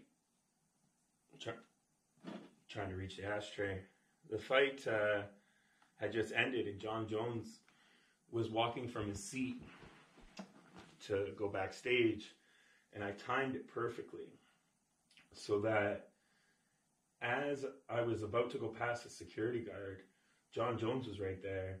And I was like, yo, John, what's up? Good to see you again. And I walked past the security guard and talked to John Jones and took a picture with John Jones and walked backstage at the UFC at the MGM in Las Vegas and met Anthony Kiedis of the Red Hot Chili Peppers. And I'll post the picture to the story. We'll make a reel. We'll do some sort of high-tech thing. But I'm backstage at the UFC, and I have this picture with Anthony Kiedis. And he has this picture, this look on his face of like, who the fuck is this guy? He just has this bewildered look on his face because I did the same thing to him. Hey, Anthony, it's good to see you again. Can we get a picture? And he's like, yeah, sure. So we're backstage at the UFC, and I got a picture with Anthony Kiedis, Big John McCarthy, Herb Dean, and then we're standing in the UFC locker room. This is a great time for you to come back in on the story too, Mike. I love it. So I'm standing back in the UFC locker room with like fighters that are getting changed and stuff. And I say to Jason, yeah, we should probably get out of here. And he's like, oh, why? And I go, everybody else has a pass around their neck. We're the only one without any credentials, man. It's better to leave a party than to get thrown out. Let's get the fuck out of here. He's like, all right, and we managed to like navigate our way out without like the security finding us. But moral of the story is it was like perfect timing on my like being bipolar, manic, high. I can do anything, you know. Kevin Garnett meme. I can achieve anything. Walked right backstage at the UFC, and that's how I met Anthony Kiedis of the Red Hot Chili Peppers. I heard the whole story from the shitter. And I just want to say, out of all the random people, that's a pretty great one I run into. Anthony Kiedis is next level, like celebrity. It's Illuminati. You know what I'm saying? If there is Illuminati, hey, wait, we got to bust into some snacks too. Okay, so this episode, what we have here, Mike, is sent to the snackman all the way from Denmark. Denmark. Shout out anybody in Europe that listens to the podcast. It's anybody foreign that just wants to work on their English. I suggest you try another podcast unless you want to talk like Ted. These chips, Generation Snack at Generation Snack on Instagram. We have a sour cream and onion and a barbecue. Damn. And these chips the industry standard seasoning ratio, Mike Rita, is between 4 and 6% seasoning on chips. Fuck the standard. And these guys are hitting 10s.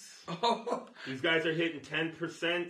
Stoners love a good terp, and this is his highest terp. This is terps. This is the highest terps in all of chip. This is chip terps. Okay, what's this top one? Barbecue? The top one is Juicy Barbecue. They should change the name to Terpy Barbecue.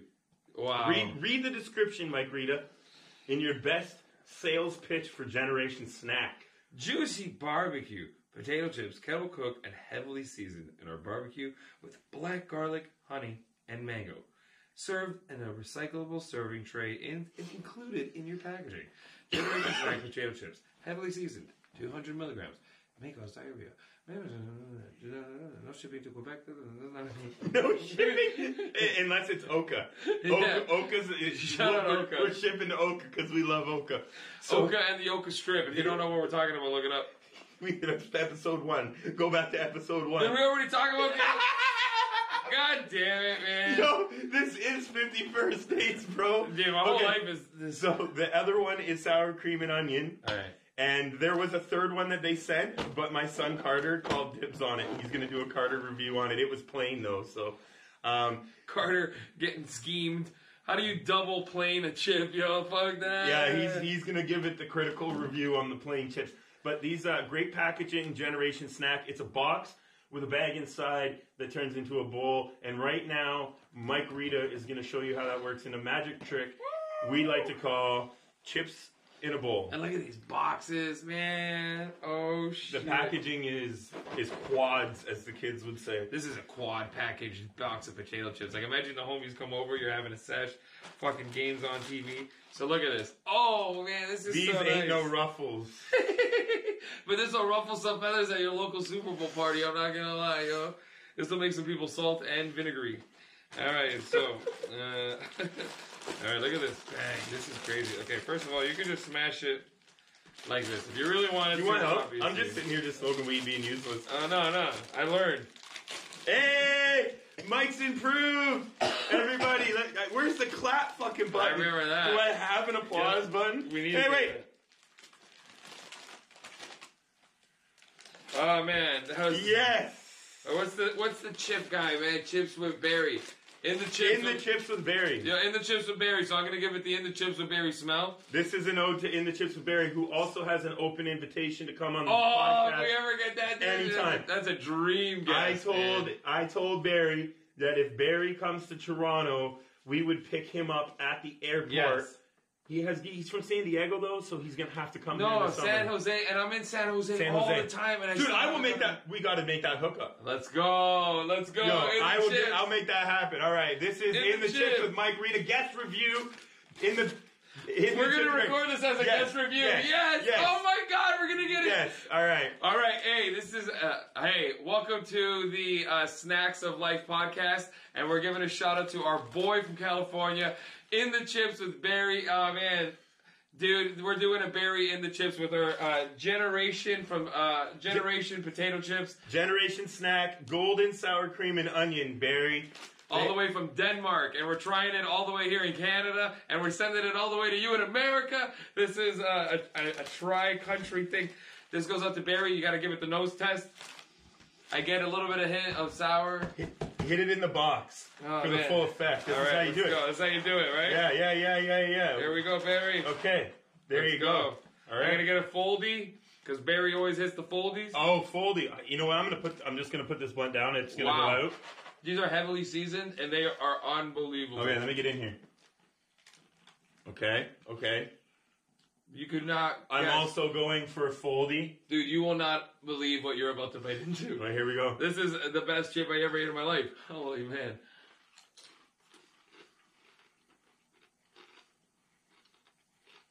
Wow. Kettle cooked. The thickness is perfect. The seasoning is so you know when you get that chip at the bottom of the bag and it's too much? These are all bottom of the bags, huh?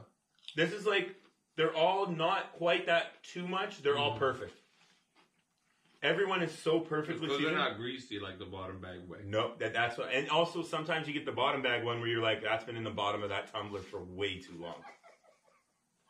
You eat it though. Yeah, yo, have you ever, on a side note, in the middle of our In the Chips with Barry review, have you ever just ate the powder at the bottom of sour candy, like Sour Patch Kids?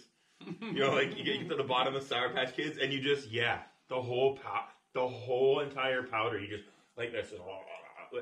Have you done that? The best You sour powder.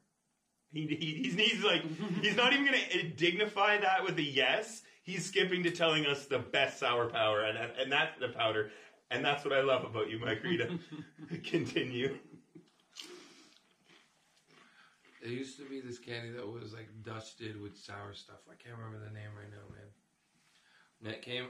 Oh man, it's like dip a lick or dip a stick. Yeah. You just didn't stick at all. You just hammered the powder. Bro, I used to hammer that powder back as a kid. Is that still around? I'm gonna bring you one for a future episode, and I'm gonna make you do this. Shout out anybody who knows what I'm talking. It's like lick a dip, or I swear to God, it's got a hilarious name. When you were a kid, you're like, sounds like dick. Sounds like lick a dick. So this candy's called lick a dick, but it's not. It's lick a dip or dip a lick. 2 flavors in a packet with a little cherry, stick. orange, cherry, apple. I don't know. Yeah, grape was a good one. Yeah, grape was a good one. Hammer that shit back, bro. These chips are amazing. Yeah, I've barely been doing this podcast for the last 20 things. I'm like, yeah. Remember, look at them. I don't know what the hell it was. It's like a calcium stick or something. Like a stick of candy, but it wasn't candy. It was like calcium. Chalk candy. Chalk candy, yeah. Like a fucking... There's a lot of filler in there. I don't know what that was. Maybe that's why we all have ADHD now. No, I didn't fuck with those sticks, bro. I didn't like those sticks even as a kid. I was like, fuck the hammer. Because it was a cheap candy. Like, I never used the stick to dip. I just ate the stick. Crunch. Bam, bam with the powder. All right, in the chips with Barry. Usually we'll edit this in a certain way. We might just make him post it all and edit it himself. He's good like that. Oh yeah, he's great with the cuts. Oh yeah, he's a fucking genius. He worked for Netflix. Yeah, he's cool like that. I never knew that, but I could tell. He's cool. Yeah, we're going to hang out with him. In the Chips with Barry. We're back on In the Chips with Barry. There was a stoner break there. In the Chips with Barry. Open invitation. These are amazing. This is probably the best sour cream and onion chip I've had. There's so much depth. By far. There's so much depth to the flavor. There's so much seasoning. This might be the best chip I ever had in my life. The only other chip, and I'm a basic snitch. Are we gonna try that after? No, I don't know. No. We got it. We got to do the barbecue, don't you think? We should do another episode. Mm-hmm. And we'll send him another one. Okay, Mike. You see what Mike's doing? He's hoarding the content. Me, I'm just whoring the content. He's hoarding the content. That's a thin line. We're walking it on this motherfucker. He gives these out of 10, right? No, 5. 5 stars. Mm-hmm. 1 being no, and we gotta make a sandwich. Does it sandwich? Which he made another sandwich page and it blew up. Shout out Barry, this guy's the man. The history of sandwiches of history. Yeah, he makes awful sandwiches and then he spices them up. I'm putting all of these ads into the descriptions and all of these ads like into the video because I love Barry. Barry is a hero, bro. Barry Enderwick. I used to follow him when he had like 500 followers, and now he's like in the thousands, and I'm like, did you find him through the Snackman? Yeah. Probably. Yeah, I used to send him chips, and I would love to still send him chips. I used to send him chips for reviews because I love that page. One of my favorite pages, and like if this show had a budget, I would fly Barry here. We can probably. And he said he would smoke hash with us. Oh yeah, for sure. Dude, he gives 5s, and we've gone through the thing where I don't like to give perfect scores, but Barry does give 5s. And if we're playing the Barry game here, that's the game we're playing, right? It's like Price is Right. You know the rules. He gives 5s. These are 5s. He might have to make a new category. He might have to bump it. Because this is above industry standard. Now listen. I'm going to come in hot here. Go to hot take. Because I'm a basic dude. I don't do the snackman game, bro. I haven't been blessed enough to know. Like the other day, you brought those bugles, and it's been 2 weeks, and I'm still telling people about these fucking caramel bugles. I looked everywhere in America I could for caramel bugles. But listen, you know I'm gonna get those for you tomorrow. Listen, listen. I'm tagging you in it too. You better repost My it. favorite chip in the world, bro, is a Lay's salt and vinegar green bag. Mm-hmm. Pop that shit open. I eat it till it hurts, and if it's not hurting by the time you stop eating them, you haven't eaten enough. Yeah, I agree. Great. This is just good. I think it's such a good chip, by the way. So they only have 3 flavors that I found. The 3 flavors being the plain, the juicy barbecue. When they make a salt and vinegar one, oh my buddy, no. it's gonna be like a sea salt and malt vinegar. Can you imagine the squints in your eyes, dude? Like we're gonna be doing the puckering thing. How are those chips? They're fucking sick, bro. Yeah, I'm not gonna be able to talk to anybody for a week, but they'll be like pounding liquid death just to get rid of how salt and vinegary could they make one? You know, like I would just. Oh man, I could handle a lot of it, man. When you get that nice thick, you can see it as you bring it to your mouth. Like on a salt and vinegar chip, you're like, oh my god, this thing's dusty. I go chip seasoning down onto the tongue. Some people don't give a fuck. They just eat a chip, whatever. If you ever see me eating these chips, you don't need a lick. In real life, I'll go, and I'll find which side has the coating, and I'll go. Snack. That's a snack hack. That's how you know that you're a snack professional. Oh, yeah, man. He has a chip technique. Yeah, man. We're gonna have to make a reel out of that. That's a reel. How Mike Rita can't open chips, but actually he's reformed and he's practiced. He went to California. The heat changed. I warmed up. I thawed out a bit. I'm like, oh yeah, I do remember how to do these things. I was just cold. But what he does have is he has a chip technique. Yeah, man. And I bet you millions of people are on the internet do this. The lick. They're going to be in the comments. And then you go on the other side, and then you see it. That's the plain side, that's the seasoned side. And you go, that seasoned side down on the tongue. Bam. How does that happen when they're in a tumbler? And they get seasoned in a tumbler? Do they only like... I always imagine it's a conveyor belt and a duster. I think they're in a tumbler, dude. These might be. These are fucking tumbled for sure. So now the challenge is laid down. Generation Snack needs to make a salt and vinegar version of their chips. There's no good. I can't stop eating it, bro. No, you're allowed to. This is the whole thing. We get high and we eat snacks here. If that doesn't make people want to come on this podcast, I don't know what else they need. It's crazy. I'm taking the TV one and I'm gonna replace it with one of my empty ones. Oh yeah, do that, and I'm gonna go and get another one because I need one too. We're drinking a lot of Liquid Death. You know what? Honest to God, anytime Liquid Death sends me as much water as they send me, I pee clear for weeks on end. Oh, look at the size of these fucking tallies, baby. I want to go to the park and get hammered with the boys on Liquid Death. Just look badass. Man, those guys been drinking for days, man. We're hydrated, motherfuckers. Maybe one day we'll get like a budget where there could be another person here with us. And we could just do like like throw them like the lighter thing. Or hey, can we check, okay, so say, we look up a video where they just throw it up. That would have been helpful for the first 2 weeks when the camera stopped fucking recording. You know what else I realized? I gotta stop eating these. No, keep going. They're so fucking good. They're so good. I was blaming GoPro for the problems with the cameras not working for the first 2 weeks. Yeah. But I realized there's red lights blinking on them that I could have been paying attention to tell me if they were working or not. They do that on purpose, right? To let you know that they are indeed working. So, I mean, like, I guess I do have to take a certain amount of accountability for that. You know what?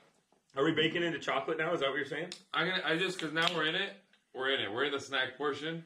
Yeah, fuck yeah. Cracking up a couple cold brews. Yeah, we did a dab, two of them, and we're into the snacks. These are M&Ms Cookies and Scream. I should have recorded that for a sound effect. I didn't know that you dubbed it. You did like voiceover work as well, Mr. Rita. You're multi-talented. Here at the M&M Corporation, we look to bring you the best chocolatey bites with candy coating. Here, we make the freshest and best cookies and M&Ms. We used to melt in your mouth, not in your hand. Now we melt anywhere because candy's changed. See, this one did my fucking... It worked the way that I did it. But the other day, whatever the hell I was opening didn't work like that. Well, that's because you were opening chips the other day, not fucking M&Ms, dude. Who would open... Dude, it was beautiful. Okay, wait a second. Who opens... What kind of psychotic person tries to open the M&Ms like that, man, though? you know, honestly, when I look back at it, I'm like, what the hell was I thinking? I did that on camera. Stoner move of the year. Do you know how many people messaged me just straight laughs? Yo, they didn't even comment. They just laughed. Like, is this guy, did he just lose his job as the co-host? Never. No. There we go. You came in as a guest. You left as the co-host and then didn't come back the next week. And I was worried that you were going to go to California and change on me. And then, yeah. Wow. We never gave these a score. These are obviously, there needs to be a better, system there. Dude, there's so, okay, so we got to go to the 10 so that we can give it a close. It's a 9.5. And the only reason I wouldn't give it a 10 is because a 10 for me is like the holy grail salt and vinegar, bro. And nothing is that. Nothing will make that. Because it's at the end of the day. No, Generation Snack's going to make us limited edition. Snacks of Fucking Life podcast. Salt and vinegar. Okay, so I have a crazy thing. I'm going to give this the old berry in the chips snap. It smells already like cereal. I want to point that out. Not cookies and cream, but cereal. But again, cookies and cream has the milk aspect, so it's not far off. But when you put it in your mouth, bro, I'm going to tell you what I'm tasting. Count Chocula. When you just have milk and marshmallow left in your bowl, you're high, you're eating just the marshmallows at the end. You saved like 20 of them. How do you eat your cereal? Do you eat everything mixed? Because I don't. This is how I eat my cereal. I eat all the shitty like wheat parts first. Like say it's like a marshmallow cereal mix. Right. I eat all the cereal parts first. Right. And then I leave all the marshmallows so that at the end I can just scoop milky marshmallows. Bam, bam, bam. And that's the way you got to do it. You know that I sell... just the marshmallows. No! Yeah, man. You know what? I'm going to check out your fucking... I got to place an order for just the marshmallows. That might be two. I might have to buy two. One for me and one for the fam. Because straight the fuck up. Are you going to insult me and my family by insinuating that the pay for snacks? No. Because you go... People don't know. Snackman does these trips, bro. These trips. This tastes like Count Chocolate cereal. These are really good, actually. I give these like a pretty high rating on a limited edition candy run. So they're milk chocolate and they're white chocolate mixed, and that is why Mike is getting that marshmallow chocolate vibe. And I agree with what you're saying, and it's done well. Yeah, no, this was slept on. You know what? It's funny. This was one of those snacks that they brought back for a reason, and people slept on this year. And now they won't, because these were definitely worth... People will buy them in the $1, $2 bin, whatever the fuck, at the end of the season after Halloween. And that's how they're going to hook everybody on them. Yeah. Because these are fucking good, dude. Well, I'm not going to bring you shitty snacks, I don't think. No, you want to know something, man? The last couple weeks, every time I come, I tell my wife before I leave the house, she goes, you going to go record? I go, yeah, I'm going to record the podcast today. And she goes, I thought you were supposed to go yesterday. I go, no, I can't, whatever. And I go, I was so disappointed because I was so high all day that I knew he was going to bring some fucked up shit. And she goes, what do you mean? I go, man, I don't know how to explain this, but the dude is a stoner too. So he gets what stoners like. And that's rare. Because, I don't know, it always seems like my taste buds aren't anybody else's. But then you eat this and you're like, nah, it's like a stoner thing. You're like, nah, I can taste the saltiness. I can taste the sweetness every night. Stoners don't eat food like other people. Well, that's one thing I will say about the page and the evolution of the Generation Snack at Generation Snack potato chips. But there's a lot of people that sell snacks now, but they'll sell you anything. They don't really care if it's good snacks or not. I've seen you review and destroy shit on live on your. You're like, these are kind of trash. I'm not gonna lie, this is kind of shit. Yeah, I think it was some Cheetos. You did like Cheetos mac and cheese or something or something. Oh yeah. The Cheetos mac and cheese was trash. It was super trash. I always remember that. That's legit. And there's a Reese's peanut butter. This is a snack that if I was to say, bets in Vegas. You know, Reese peanut butter in a jar is a favorite. It's a leading horse to win the race of a great snack. It has every opportunity to be the best peanut butter there is. Right? You know, we have Kraft peanut butter in Canada. Down in the States, they have Jiffy, they have Peter Pan. Like, you know, different countries have different peanut butters. But Reese peanut butter cups are universally loved around the world. If Reese peanut butter in a jar lived to the potential of the Reese peanut butter cup, it would be the greatest peanut butter ever. But it doesn't? It is absolute trash. And that is why you do not see Reese peanut butter on my website. It's something that is easily, like, I could sell it. People would buy it if they didn't know. But then they'll hate your website. It's like, how could you do this to me, website? No, like, I don't want to sell it. So, how bad was it, bro? For the people who haven't seen, I never saw the review, by the way, or if you did. I didn't do a review. Okay. I've been a snack man well before Rare Snacks Toronto was a thing, and I bought it as a customer long time ago, and was utterly disappointed in it, and everyone around me was also disappointed in it. Because it wasn't better than Kraft peanut butter. It wasn't better than any of the other peanut butters. It wasn't better than Jif. It wasn't better than Peter Pan peanut butter. It was supposed to be. It has to be at least as good. Mm-hmm. Yeah. You know what I mean? Like, you gotta come in level, I know. Like, okay, you know, like, hey, cool, you drive an Acura, that's a Honda.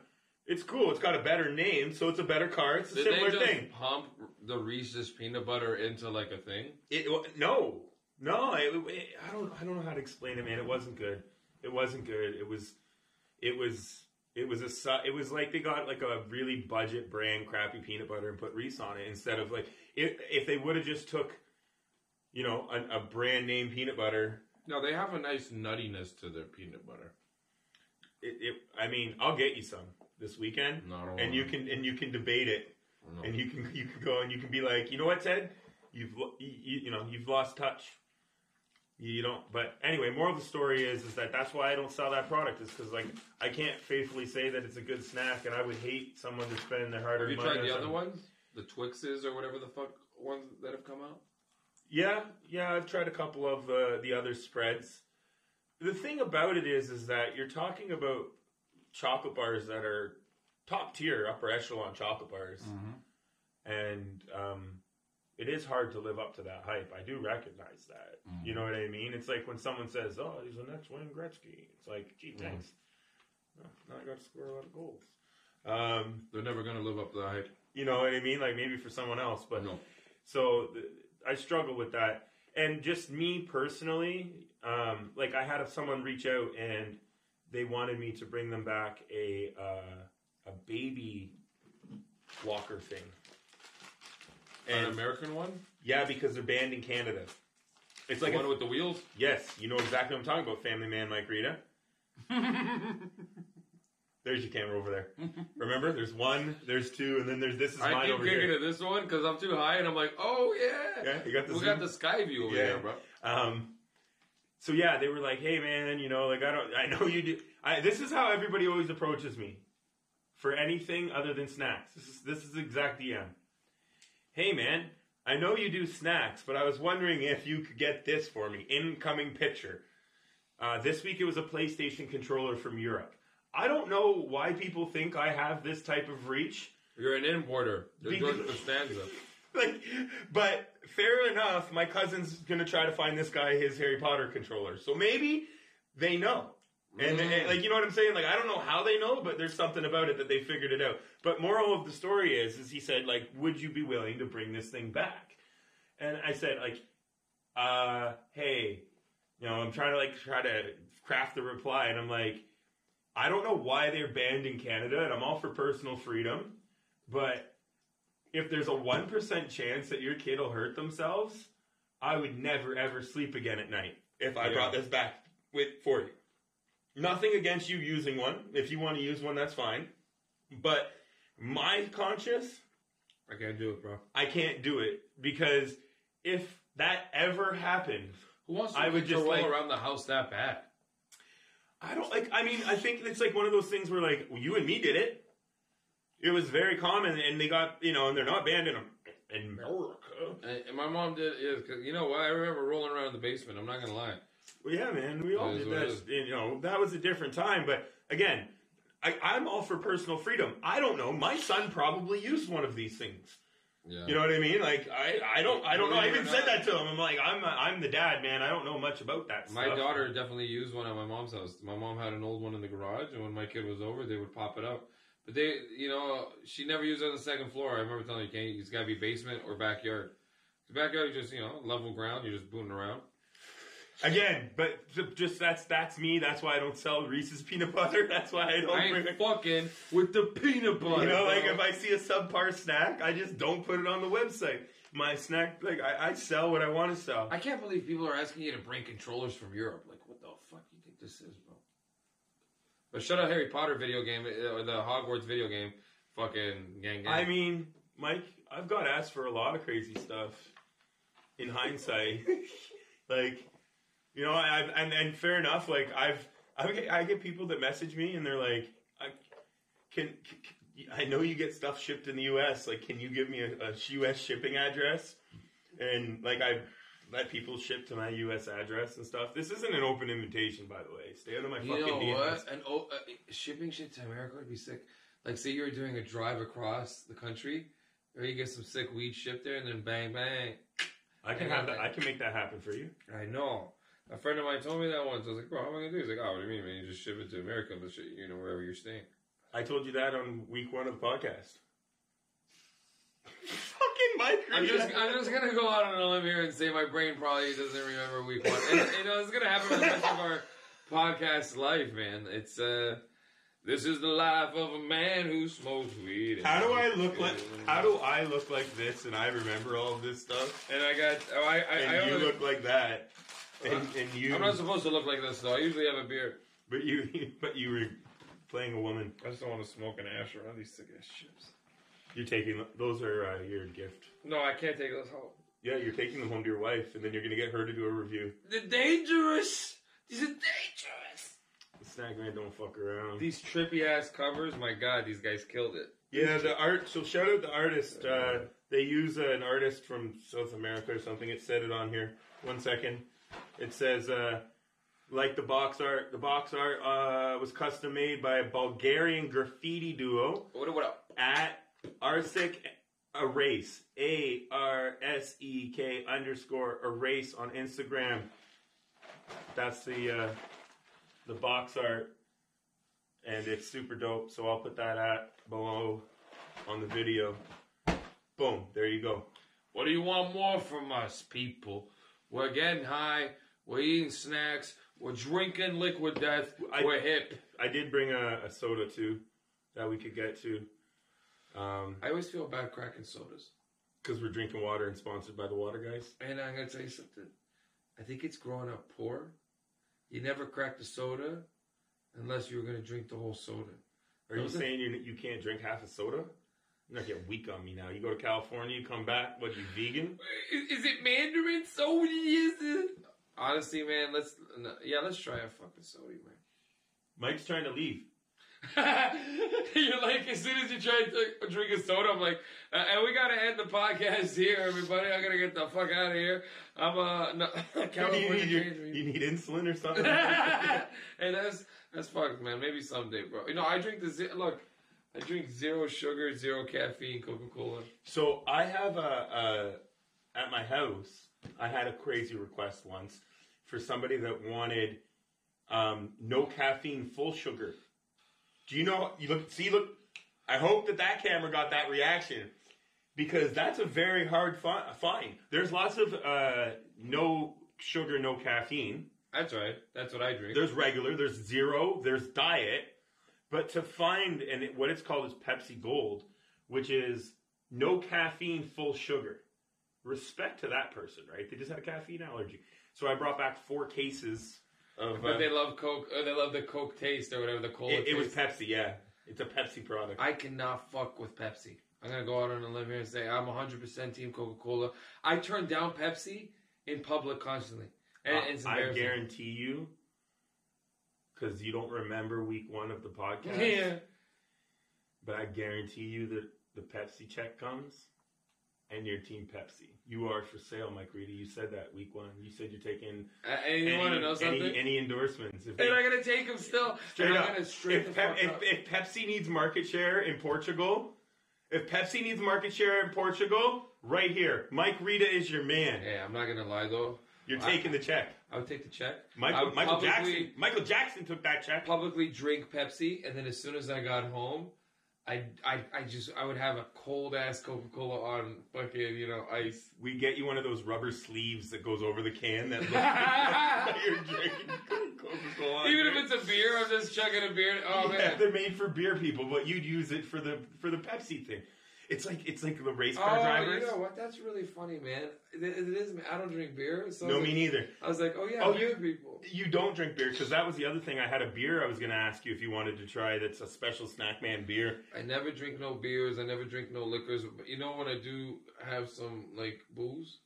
I like booze if I just had a great show and we're at an after party and it's close to the hotel and it's like walking distance. Yeah. Because I love an after show cigarette with and I think as I get older, I don't like beer because it upsets my stomach, but I think I'm going to be like a whiskey on the rocks guy.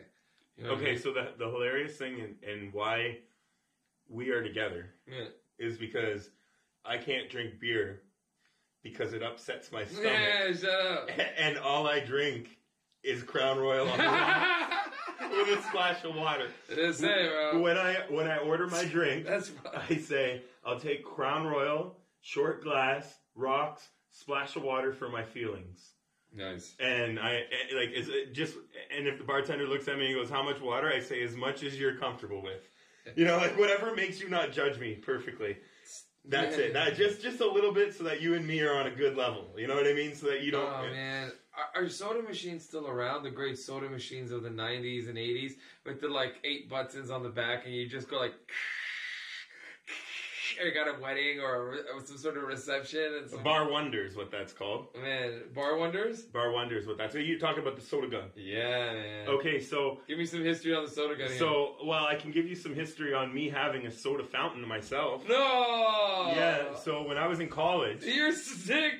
The Snackman is sick! You hear this guy? When I was in college, I had a bar in my basement, and I bought... When Tim Hortons switched over... And all Canadian people will know this is a epic downfall in the peach drink debacle of Tim Hortons. Wow. I don't know. We should find out what year it is. I go to war with some of these companies, and they don't even know. I just have personal battles with them. But Tim Hortons is on my good side right now. But they switched from fountain drinks to bottled drinks. And I got a soda fountain complete with the peach thing. The syrup thing. No, the front thing said peach. Oh, it came yeah? out, right? Because it came out. And I got a full soda fountain in my basement. I had it all set up for when we would have parties in college. I had 4 sodas, and I had apple juice and orange juice, and I had Coke, ginger ale, Sprite. Wow. And we had a full setup in my basement with a pool table, and we called it the lounge. And it was like my college house. We had a full. So I actually learned how to install one of those things and run all of the lines and the carbonators, and I taught myself that whole entire system. So there is one of those, Mike, in my garage somewhere. Love those things, man. Yeah. My childhood has so much of that fuzzy sound. I mean, anyone who's really seriously thinking about pop knows there is a distinct difference between a fountain pop, a canned pop, a plastic bottle pop, and more importantly, to my trip recently to Mexico, a glass bottle pop. Yeah, what's your favorite? And be honest, don't give me your hipster answer. You right now, last drink of your life. Ice cold can. Yeah, baby, let's go, baby! Let's go! Let's go, baby! Anybody who disagrees is fucking lying. If you choose a plastic bottle, you go to hell. No. If you choose a glass one, it's okay. Glass is definitely up there. The problem with glasses is that, we have to go in a time machine to get the array of flavors. Yeah. When I was in Mexico, Snackman move. Pro Snackman move. I went to the 7-Eleven Circle K. I bought a half a dozen Coca-Colas, and I posted this. I'll post my receipts. There's this no capping on this podcast. I went to the Circle K, got the glass bottles, and I drank them like Corona rum and Cokes. That's the way it is, bro. I would take the bottle up. I would take a sip out of the glass bottle. I'd get them to fill it with rum. I'd put the lime in the bottle like a Corona, and I'd drink rum and Cokes out of a glass bottle Coke. Like a boss, bro. I gotta tell you straight the fuck up. That's a hack. I saw that trip. I saw those photos. I saw those Cokes. That's amazing. I'm not gonna lie, bro. I got it right here. We're mad high. This lighter's fucked. But Works fine. You're fucked. Yeah. You're not wrong. The lighter is working perfectly fine. You hit it on the first shot. I was like, God damn it, I am high. Fuck. All right, now listen. But ice cold cant. Yes, bro. We're gonna be OGs for life.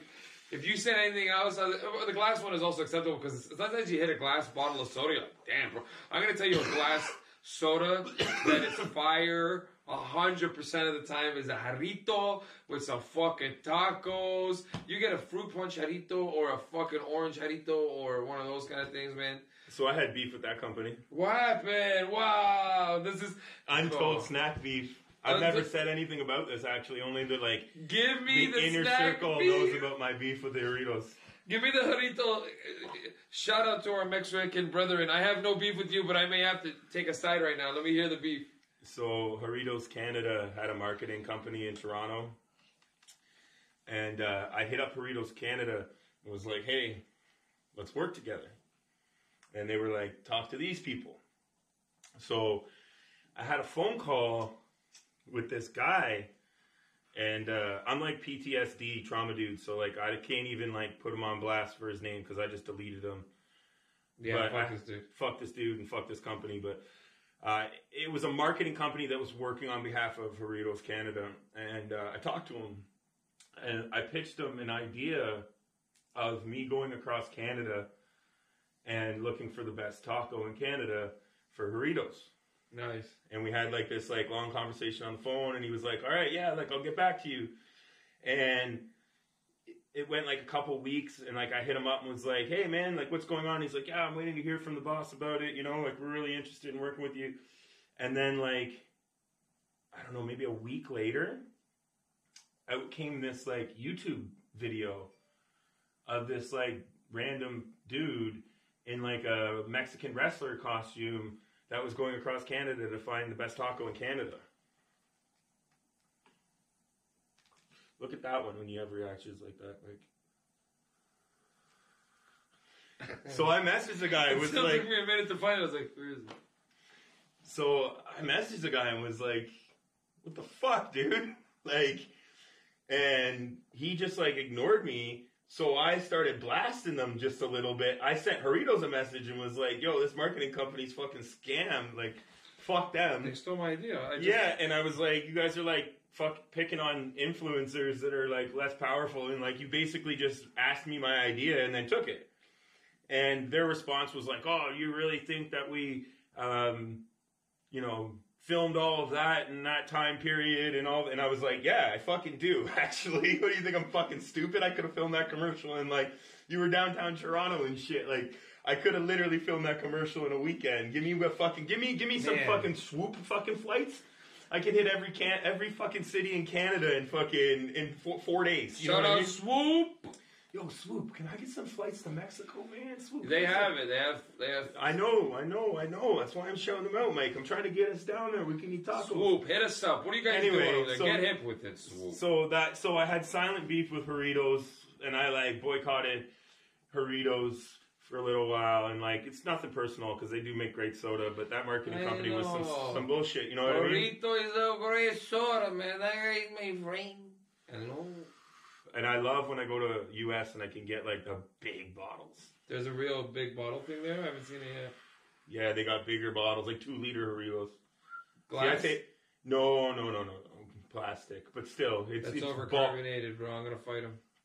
But you know what? It's bulk to bring back home. That's actually not. So, sometimes you have to take that. Do you have to declare your fucking snacks? Yeah, of course. So how much can you bring back? Is there a thing? Yeah, 100%. That's why I stay down as long as I stay down. But the thing that the people don't really understand about the border, and Mike understands it, I'm sure if you travel enough, is that, like, it's the perception of the person that's there. That's right. Right? And, like, obviously that's going to change over a little bit with, like, how inflation hits. But, like, when you get to the border and you're allowed to legally bring back, because you got to remember, I go not just by myself, I'll take my son and my sister.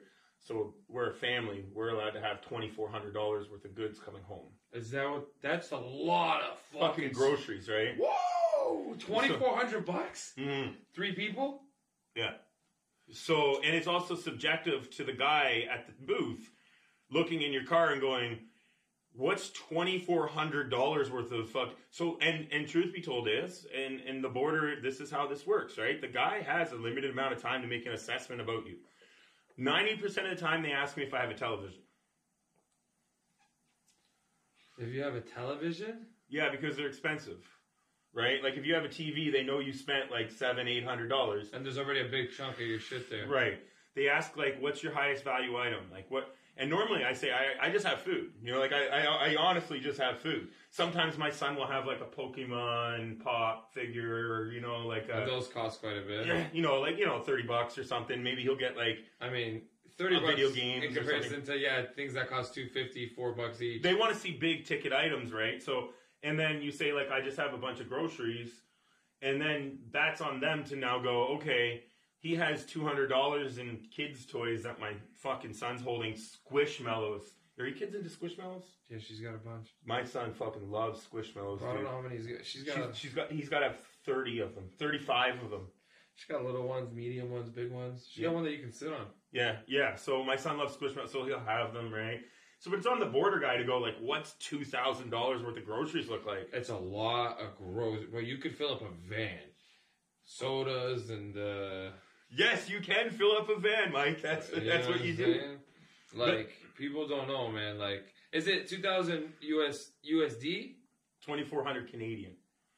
So, like, $2,000 American. Again, it's subjective. It's like you could have $4,000. The guy looks at it. As long as there's nothing there that screams that, you know... They're not going to individually check $2,000 worth of groceries. One time at the border, I went down the same day, and I came back the same day, and I had a car full of groceries. Yeah. And they allow people that live in border towns to do that. Yeah. Because they recognize that groceries are cheaper south of the border. So if you have, like, a local license... They'll even sometimes let you bring back like a 12 of beer if you bought it at the Wegmans with your groceries, right? They're like, oh, you're coming home from work, you went to get your groceries, blah, blah, blah. I have a 12 of beer I got from Wegmans. Where do you live? I live right there, about 20 minutes. Yeah, even if you're just down for the day. But like I went down in the morning, loaded up, came back, and the guy was like, you know you can't do this, right? I was like, oh, no, I didn't. You know, groceries are groceries. I thought we were good, you know? And he's like, yeah, but look at this stuff. He goes, Sour Patch Kids? I'm like, oh, that's a cereal, sir. He's like, really? Yeah. He goes, Dippin' Dots? You got ice cream here? I'm like, cereal again, sir. Yeah, you know, and he's like listing off all these like crazy like things. I'm like that's a cereal because they were cereals at the time, right? That's hilarious. And he's like, well, what we have to do is we're gonna take you out, and we have to take everything out of your car, and we have to categorize it because. Some of these cereals here, they may not be considered cereals by Canadian standards for their sugar content. Wow. And I was like, oh, really? It's like back to the Mexican shakedown from week 1 that you don't remember? I do. I do remember Buddy and the Border. I'm just like, oh, shit, you know, that really sucks. Oh, well, you know, like, what do we do? Here we are. Okay, buddy, you know, it is good to give up the power. That's just giving up the power as a human being. You're like, okay, so tell me what this is. So I'm like... All right, you know, and he goes, and we got to categorize everything and figure out the taxes on all of this stuff. And, you know, it's going to be a few guys. You may be here for a few hours. And I looked them dead in the eyes and I was like, do you guys have a plug? I charge my phone in? Just, okay. What do you do? Yeah, I'll just hang out then. Like, and he looks at me and he kind of gives me the look like, and he goes, but today we're not going to do that. So, you just drive safe and get home, all right? I'm like, all right, thank you very much, sir. Like, what are you going to do, man? Like, again, I'm not George Jung. I don't have a bunch of cocaine. Like, if you want to tear apart my minivan so that you can find a bunch of Reese's Pieces and some M&Ms, bro, just point me in the direction of an outlet and I'll chill. Like, you know what I mean? Do whatever you got to do. Love it. Like, if I was a border guy, I'd be like, hey, What's the closest candy you could reach right now? Yeah. What is that, M&Ms? What kind? Con candy M&Ms? What the fuck is this shit? I don't want this kid. Reese's Pieces jar, yeah. Give me a spoon. And again, you just fuck them over, give them one of the worst candies. So one time I was crossing into Detroit, and I never cross at Windsor, Detroit. I don't like going across that border. And I get this guy, and he's like, goes and checks the trunk Of your van. of my van. And I had just this brown box, totally like nothing on it. And he goes, what's in the box? And I'm like, oh, it's candy. It's an order. I'm shipping it out to Colorado. And he's like, candy? What kind of candy? And I literally did like what you said. I was like, oh, it's cookies and Scream, M&Ms, caramel bugles. And I just like listed off like 7 different things that was in this guy's order. And he's like, cookies and cream M&Ms. Oh, those sound good. What are those about? And like, I had this like little mini conversation with him about like the snacks. And he's like, all right, you can go ahead. And then one time coming home from the U.S. at the Canadian border, I rolled up and I had a rooftop carrier bag. You know, like those ones that you see when like people are camping. They're like the bag that's on the roof. Classic, bro. Classic. Okay. So what I used to do was I would put all the boxes of cereal in plastic bags, like garbage bags, but clear ones, and then I would put it in the rooftop carrier. So they can see it? No, the rooftop carrier is sealed. Like it's just they can't see into it. But if they opened it, they could see in the bags. It wasn't just garbage bags, right? There's those heat Thinking ahead, super heat score. So I roll up to the border with this rooftop carrier, and it's a female border agent. Hey, baby. And she's like, you know, how long have you been in the States? A weekend. She goes, what's in the carrier? And I said, cereal, without any hesitation. And she laughs at me, and she goes, that has to be true. There's no way anyone would ever make that up. And she goes, and I was like, oh yeah. She goes, so what kind of cereal? And I just was like, oh yeah, you know, the cereals of the week are this, and this, and this. And she's like, wow, that sounds amazing. Like, and I'm like, yeah, it's none of the stuff that we can have in Canada. So when I'm down in the States, I like to stock up on it. And she's like, yeah, that, like, you know, I've heard everything, basically, is what she was getting at. There's no way that you're not telling me the truth right now, that thing is totally full of cereal. And she just... America and Canada are so different. Americans would never... I don't know, they come here to shop for, like, normal shit. We go over there to go and get their rare and secret sugary treats, because we're, like... repressed? We're like in this weird, like dystopia where it's like, sugar content can only be 30 grams per 400 grams of content. And you're like, wow. In America, they're like, bro, it's free range, bro. Put sugar in the sugar, and you get the brown sugar, and you dip it in the deep sugar, and you dip it in honey. And you... So on that note, Mike, the other day I was looking at the Captain Crunch Blue Syrup. There's Captain Crunch Blue pancake syrup. Oh, that's what it's for. I was going to say, what kind of syrup would you use it for? Okay, so it's like pancake. They came out with a Captain Crunch pancake mix and an accompanying Captain Crunch Ocean Blue syrup. And I was reading the ingredients on the back of this. And the first, you know how ingredients work, right? Like where like the ones that are at the front are the most predominant. Is that real? Yeah. I've heard that before. Yeah, it is real. First 2 ingredients in this syrup. First ingredient, corn syrup. Second ingredient, high fructose. High fructose corn syrup. The first 2 ingredients are like, it's like being like, okay, the first ingredient's Diet Coke and then Jolt Cola. Like, you know what I mean? Like, corn syrup and then high fructose corn syrup. Like, couldn't you just, like, the first 2 ingredients. I don't know if Canada would allow that. Maybe I'm out to lunch. Maybe that's the same thing here. I don't know, but... That seems... In Canada, it'd have to be sugar or water. Those are the number 1 that I always see. Sugar or water, bro. No high fructose corn syrup? That's like third. At worst. Okay. Let's see this Mexican shit. It'll be sugar for sure. So there's a Mexican sugar war, right? That's what? Yeah, so I don't know. You know how Mexican Coca-Cola has real sugar in it? Yeah. So the reason for that is because America is the number 1 producer of high fructose corn syrup. Word. And Mexico is a high producer of sugar. Oh, shit. And America wanted sugar for cheaper, and Mexico wants to keep the price of sugar high. And America wants to push high fructose corn syrup, yada, yada, yada. You can Google this and go down the rabbit hole if you like. I have. But that's why Mexicans put real sugar in everything. And they don't use American high fructose corn syrup. That's pretty sick, actually. Yeah. Thanks for telling me. You want to know something? Like, sugar is legit, bro, and these drinks are so tasty. Fuck that fructose shit, man. You have a cup? That's how it Are we used to pouring be. this in a cup? Yeah, you can have this. I brought you this fancy because you're a celebrity. You just came from Hollywood. The finest crystal, brothers. Well, I made it plastic because you get really high on this podcast. I'm high as fuck right now. I'm going to make you do another dab. I may or may not have been even talking into the microphone for an hour. Who knows? Hopefully I was recording all of this. Do you remember the first time where I was like, I hope I recorded all of that? That would be really bad. You know what the good thing is that I realized that there's red lights on the cameras and they're all still going. So we're going to have video for the first time all the way through this. Cheers to that. Cheers to that, bro. Very light soda drink. Little to no tang, which is a big thing for me when it comes to orange. Well, it's Mandarin. Oh, true. So I shouldn't be expecting as much. You're right. You know what? Now that you said that, I'm like, that is Mandarin. Mandarin's a lighter orange flavor. That is hilarious. If it was orange, it's not right. If it's Mandarin, it's right on. The snackman is correct. So another thing to note of this, Mike. Quick, I wasn't sure how much. And that's that way. That cool uncle who gives you a couple of All right. Another thing to note about Mexico is these extra labels that are on everything that say, don't feed this to kids, and it has excessive sugar in it. But a regular Coca-Cola of this size has something like 70 grams of sugar in it, if I'm not mistaken. Damn, son. This soda, when you said, it's light, this soda has like 4 grams of sugar in it. Yeah, right, huh?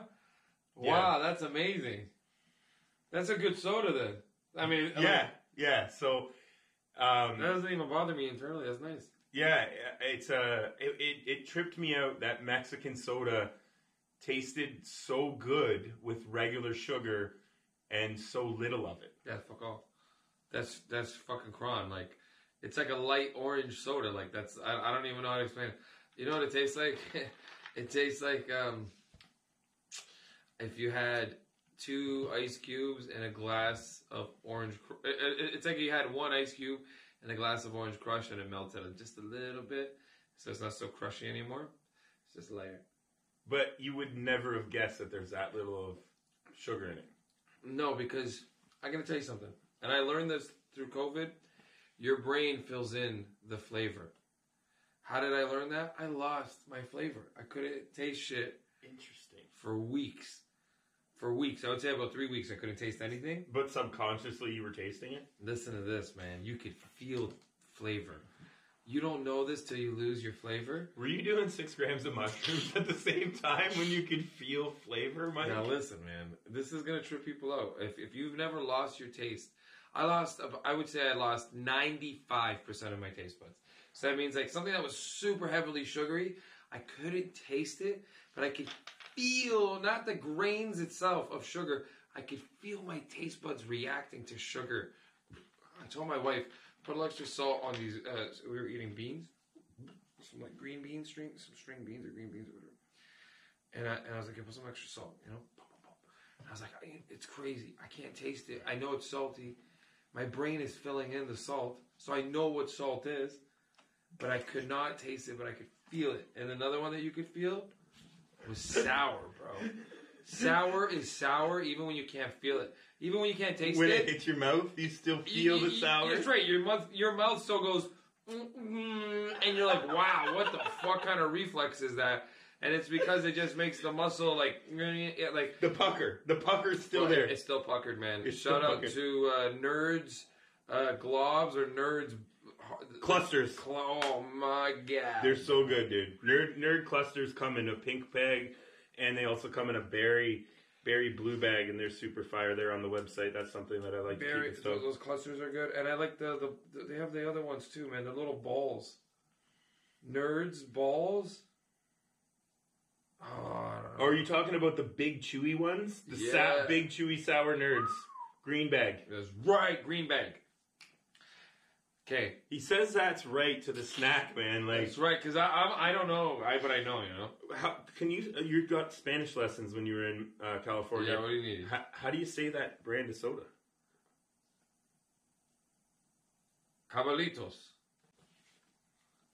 Cabalitos. Mexican soda.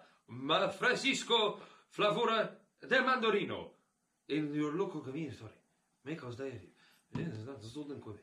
Not sold in Quebec. Everything is except Oka. Yeah. You can get it on Oka. You can get everything in Oka. Just send me more down the strip, baby. These are. Fuck. Look at that. We got our first spill because we were laughing about Oka, but it all landed on my pants and almost none on the couch. Which is actually, thank God, because the couch is what you worry about.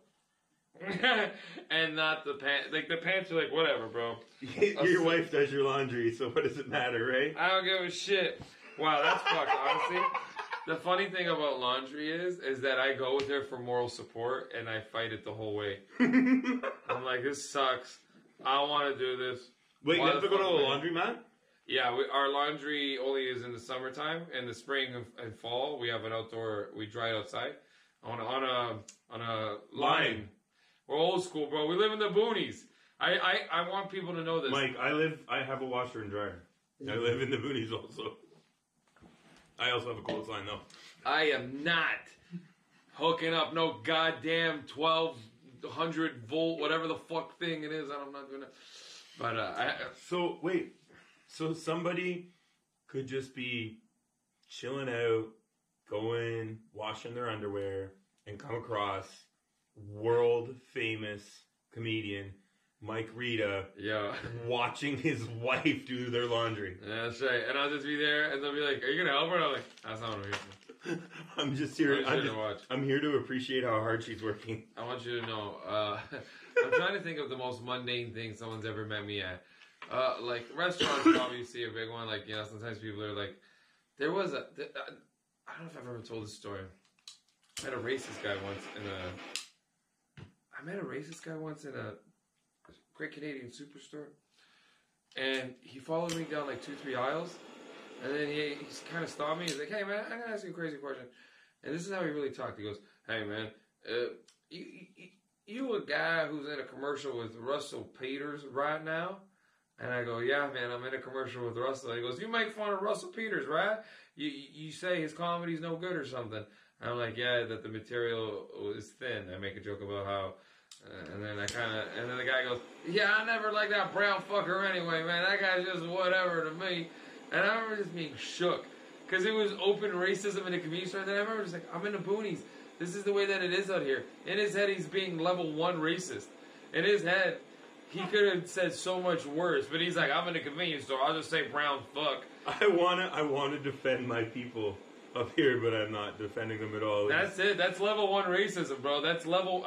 I love Russell Peters. I went to his Netflix special. I love Russ. I was on a TV. Listen to this. This is going to be a heavy name drop for the ages right here.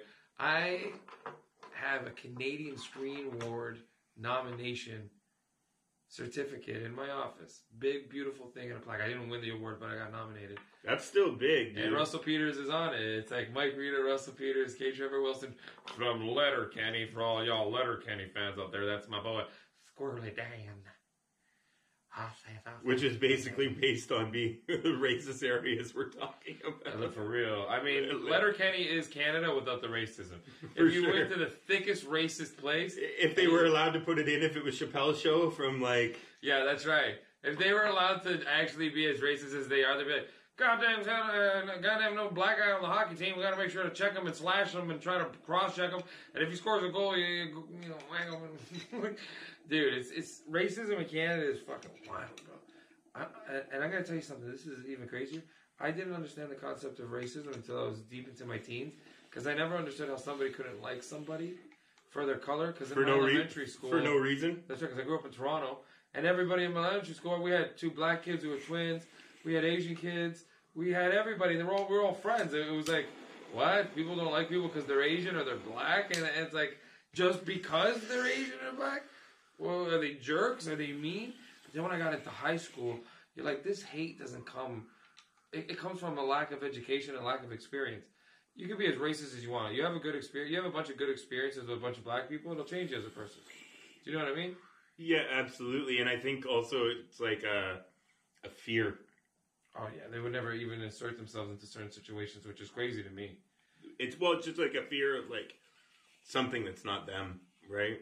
Like I never had that problem, and like when I went to Mexico, I ride on the city bus and I just like chill with everybody. But like some people, they go to places and they like won't leave the resort at all because of the fear of people that aren't them. You know what I mean? Aren't like them. Crazy to me, man. Yeah, I recently brought up that I would love to go to Egypt, and a friend of mine from America was like, "You can't go to Egypt. That's a crazy Muslim country that wants to kill Christian people and white people, man. Are you nuts?" And in my head, I was like, "Holy fuck, that's so different in Canada. We would never openly say that. Like, I would never openly say Muslim cats." Yeah. Or, like, not a good country. But then he was right. Like, I looked it up. He wasn't wrong. Like, there's a lot of robberies and tourist situations. I feel, though, the story, the folklore of, like, that's why backpackers put a Canadian flag on there. I mean, I'm sure... Like, you know, so people know. And to this point, Mike, I sent an order to the UK this week. Yeah. And I sent an email to the girl and was like, hey, you know, these things are coming. I just wanted to make sure that you were aware of it. It was like $105 to ship this order to the UK.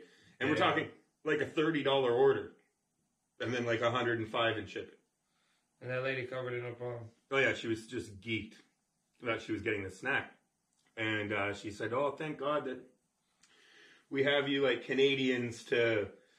you know, have these snacks for us or something along that line in the email. And I said, you know, as much as I hate to admit it, I got these and like it was the Yankees that gave you these, you know, like, cause I knew she was a Brit. So I used the old Yankee thing cause they love to throw that around, right? I was like, it was the Yankees that did this. You know, I hate to give them the credit, but that's who it was. And she was like, yeah, don't give them the credit. You know, keep it for yourself, yeah. She was just like, no, what are you doing? Yeah. It's not the CN Tower in Vancouver. You better fucking hold on, snackman. Are you ready for your... They call you snackman. Third someone shouted at me from a car once in Montreal. I was just walking down St. Catherine Street. Snackman! And I just like a car goes by and I'm like, it's me, I guess. Might have been me, bro. I've been known to yell out of cars. But, I would have recognized that world famous voice. Snackman. I changed my voice. What? Like, you don't sound anything you were just the WB frog there for a second. Dude, wow, bro. I can't believe you just... My whole life is based... WB, WB. Dude. It drives my girl... I'm probably not on the mic again. But yeah, it drives my girl. Let's do another dab, Mike. WB, all the WB. This guy's looped, everybody. How does he know that I was being the WB frog? This guy called W Freak. We never even went past David Tell because it was such a good first guest. At number 5, I was like, damn, bro. Yeah, we literally, we never finished. There's been a few people that are like, dude, you just don't finish the story. Like, keep fucking listening then. It'll come up. We're going to start going live someday so that way we have people who call out my shit. In the comment section? Is that what you're looking for? Yeah, I'm good. I'll get back at them. I don't know if you guys know that. Pull, Mike, pull. Pull, Mike, pull. Dab Break is sponsored by Headwater International, at Headwater International. That's the Tiger Bomb. He did right on that one. It's too much turp, bro.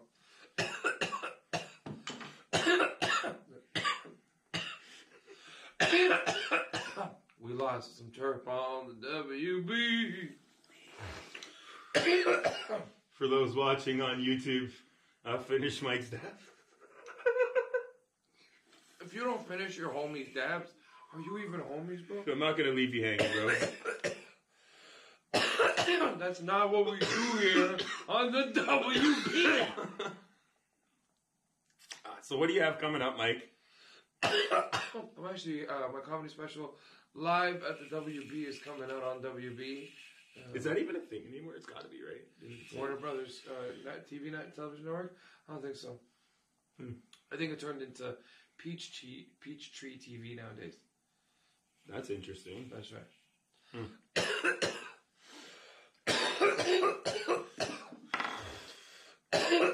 So this is the part of the podcast where Mike just repeatedly coughs 3 dabs. And everybody that's counting at home, that's the 3rd dab where Mike... I've dabbed more in the last hour than I've dabbed in the last month. It's been 2 hours and 18 minutes, Mike. WB on the W. All right, I guess we're done for this week. That was our podcast. Yeah, all right. How did we crush out 2 hours? That's how long we were recording for? Listen, if anybody's been listening the whole time, send me a message with the word Woozle Wazzle to my Instagram, and I'll send you a free piece of Mike Rita merch. If you made it this far, then you listen to the whole thing. And do they have to spell that fucking correctly, or how's that? That's right. And none of them are going to be able to do it because there's only one correct spelling, and I'm the one who knows it. It's a pyramid scheme, you fucks. He's just trying to get follows. I'm just trying to get follows, and I get you to send me the shipping ahead of time, and then I block you. Like the guy that says, send me $1 and I'll tell you how to make $1 million. That's right. Sends you back a letter that says, put an ad to tell everyone to send them $1. I sell a book called How to Become a Millionaire. Just email me and then you just wait. You'll get your book. Scratch that one from the stand-up routine. That's basically what this is. Is this my therapy and you working angles? I'm all bits, people. No, I'm just joking. You can find me this weekend at the WB. Okay, I'm done. Mike is at the Georgian Bay Comedy Festival. Oh, yeah, week. But they won't get this. Okay, so where I'm going to be is the Backroom Comedy Club doing 2 nights, 4 shows at the Backroom in downtown Toronto. I'll be doing their 1-year anniversary show, so make sure to come check that out. I'll be promoting it all next week. And after that, I'll be doing I'll be going down to Rhode Island. I'll be going down to New Hampshire. I'll be going down to Hartford, Connecticut. I'll be doing a bunch of shit in New England and the Massachusetts area. What else? Oh, you can catch my new show, Rita and Friends, on the WB. Am I part of the Friends? Because I didn't get the memo. Like, what the fuck? It was the frog who sent out the emails, not me. It was the frog. And that guy writes weird. WB, here's an email for ye. And I'm like, all right. If I come and do the stand-up and I just walk on stage and I go, I know you guys are all thinking it was a long fall from the Geico commercials. Do you think that's gonna roll over? Or? Oh man, you gotta come out and you gotta tell the story that you told today about. There was a great story that you told with a quick switch early on in the podcast. Can't remember right now. Now you're gonna have to watch your own podcast. I wouldn't watch my own podcast if I needed to for editing. I don't even know how to edit. Should I end the podcast with my beef with Burger King? Yeah, so what's going on with you and the Kingston? So... Fuck Burger King, by the way. Yeah, so first of all, McDonald's has a superior app. Let's get that out of the way. App? Yeah, fast food apps. Points? Yeah, like just how it works. And the points are great. You spend $30, you get yourself a free burger next time. It just like how the app works, everything works well. But so Burger King, a few weeks ago, I'm chilling. I place my order, right? And it's like going to the restaurant. We're checking with the restaurant, confirming your order with the restaurant. Your order's confirmed for pickup. So I drive across town to the Burger King. I get to the Burger King, and the guy's like, "Hey," and I'm like, "Yeah, mobile order, for Edward, this number." He goes, "Yeah, we don't have any beef." What? And I'm like, "What? You don't have any, like?" "Yeah, all we have is chicken. Yeah, it's been like that for 3 days." And at this point, I'm kind of like empathetic for the guy because I'm like, I know that you work at a place that's called Burger King, and you don't have burgers right now. And it's been like that for 3 days. Imagine this guy waking up in the morning, going to work on the 3rd day. The 3rd day, Mike Rita. Going to and his day is... Are you going back to work, honey? I have to, darling. If I don't go to work, there'll be riots in the streets. but there hasn't been beef for 3 days, and I'll be there if there's not beef for 4 days, 5 days, 6 days. You think the king wants us to rest? So I'm like, okay, so what do we do here? And he's like, I can get you something else. And I'm like, well, can I cancel my order? And he goes, you have to do it on the app. Well, you can't cancel the order on the app. I'm like, bro, you can't cancel the order on the app. He's like, well, we don't have beef. I don't know what do you want me to tell you. I know what I would have told him. You don't got beef, but we got beef. Well, I was like, no, dude, it's kind of messed up that, like, it confirmed with the restaurant. Yeah, who pressed confirm on this fucking beefless order? So, but, like, again, I feel for you that, like, you don't have any beef. So I go, okay, I guess I'll take chicken. Like, you know, what am I? I'm helpless. He looks at you. Like, We don't got chicken. Like, you've got me here. I've drove across town. I'm hungry. You can only serve me chicken, Burger King. Give me the chicken baguette. And, like, the irony of this is that, like, Burger King started only serving burgers. They didn't have a chicken sandwich until, like almost 1980, like 1978 or something like that. Bro, chicken sandwich is gross anyway. I'm going to say that right now in front of everybody in the world. A chicken sandwich is not as good as a burger. So I was a burger person for years and years and years and years and years and years and years and years and years. And I recently, when the Popeyes chicken burger came out in America, I had to have it because it was like huge news and people were fighting each other over it and shit. So I was like, where's that guy's got to go try the Popeyes the chicken burger. And I'd never had one. And Mike, this is a fucking chicken burger for people overseas that maybe don't know, but like it just has mayo and pickles on it. He's not wrong, people. I've had all three, and at the end of the day, the Popeyes one. It's good. Bro, it's the best one. It's definitely the best one. Out of the three, like we're talking Chick-fil-A, Popeyes. Chick-fil-A is good too, though. No, man. But Popeyes is good. Popeyes, and then there's like KFC's, obviously. But fuck Chick-fil-A on the real, though. Fuck Chick-fil-A. I'm not even gonna lie, bro. Chick-fil-A's got to be one of the most over. And this is real. I don't mean this, bro. It's got nothing to do with political, bro. Nothing. It's about flavor. Chick-fil-A was basic. I'm not lying. It was just a basic, good sandwich. It was just whatever. Right. It was just whatever. It was just whatever. People are like, have they tried Popeyes? Popeye might give you some diarrhea 1 out of 4 sandwiches. So what? That's a risk I'm willing to take. What? Exactly, bro. You get some fries, you get a biscuit, you get a soda, and you get the fuck out of there for like $12. You get the biscuit. Fuck, you get a 6-pack of the biscuit. I show up at Popeyes for the biscuit. People, I've seen biscuitless, bisc. You know what the fuck I'm saying, list orders. Good thing I bought that pop filter for you. Biscuitless orders, Mike? Biscuitless orders, bro. You know, I got a lot of issues mentally, and biscuitless was one of them.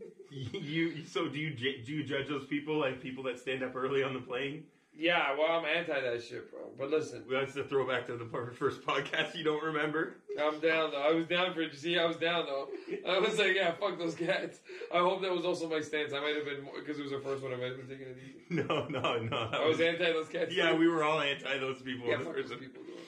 And I'm not gonna lie. So that's my beef with Burger King. And when I messaged them, they were just like, "Yeah, it's alright." And I was like, "Well, what's the fucking point of having the part of your app that confirms you order with the restaurant if they haven't had beef for 3 days?" If it happened today, I would have been like, "Okay, that makes sense." But on day 3, like, who fucked up? Like, did the manager walk off the job? I'm ready to snap at that point. Start taking heads off. You show up at work. And you're thinking to yourself, today, all I'm going to do is disappoint people. Start snapping heads. Chicken fries. Chick-fil-A is number 3. KFC is number 2. Which KFC? Are you going Famous? You going Big Crunch? There's a few. You can't just throw that out, Mike. Not around the snack man. No, you know what? There's a new competitor, bro. A Big Mary's. Yo. I just pulled that out of left field. Mary Brown's? Yeah, baby! Okay. Woo! Canadian company. Mary Brown's. Newfoundland. That's right. And Mary Brown's has the best poutine in Canada. Oh! Tater poutine. Wow. You know what? Those taters are salty. Those curds are huge. Tater poutine. Mary Brown's, get at us, man. We need to eat a poutine. Oh, we need the Mary Brown's one. Oh, man. Mike's for sale for Pepsi. Come on. But Teddy's for sale for Mary Brown's. I'll get down with Mary Brown's. They're in cahoots. I know that. Yeah. Pepsi products are sold at Mary Brown's, so we're good. Listen, that's the best chicken sandwich, bro. Mary Brown's? Yeah, and even their spicy You're throwing one. Mary Brown's over the Popeyes? Yeah, listen, bro. Over the Popeyes, over the Chick-fil-A, over the KFC, Mary Brown's spicy Big Marys with the pickle on top. Don't you ever disrespect not having the pickle on top. That is the best endorsement they will ever get. Just a guy freaking out over the pickle. Mary Brown's chicken is the best chicken. I wish I could get it right now. We could do that. You're an adult. You can do anything. We could go to Japan right now if we wanted to, Mike. We could book flights. I think about that so much.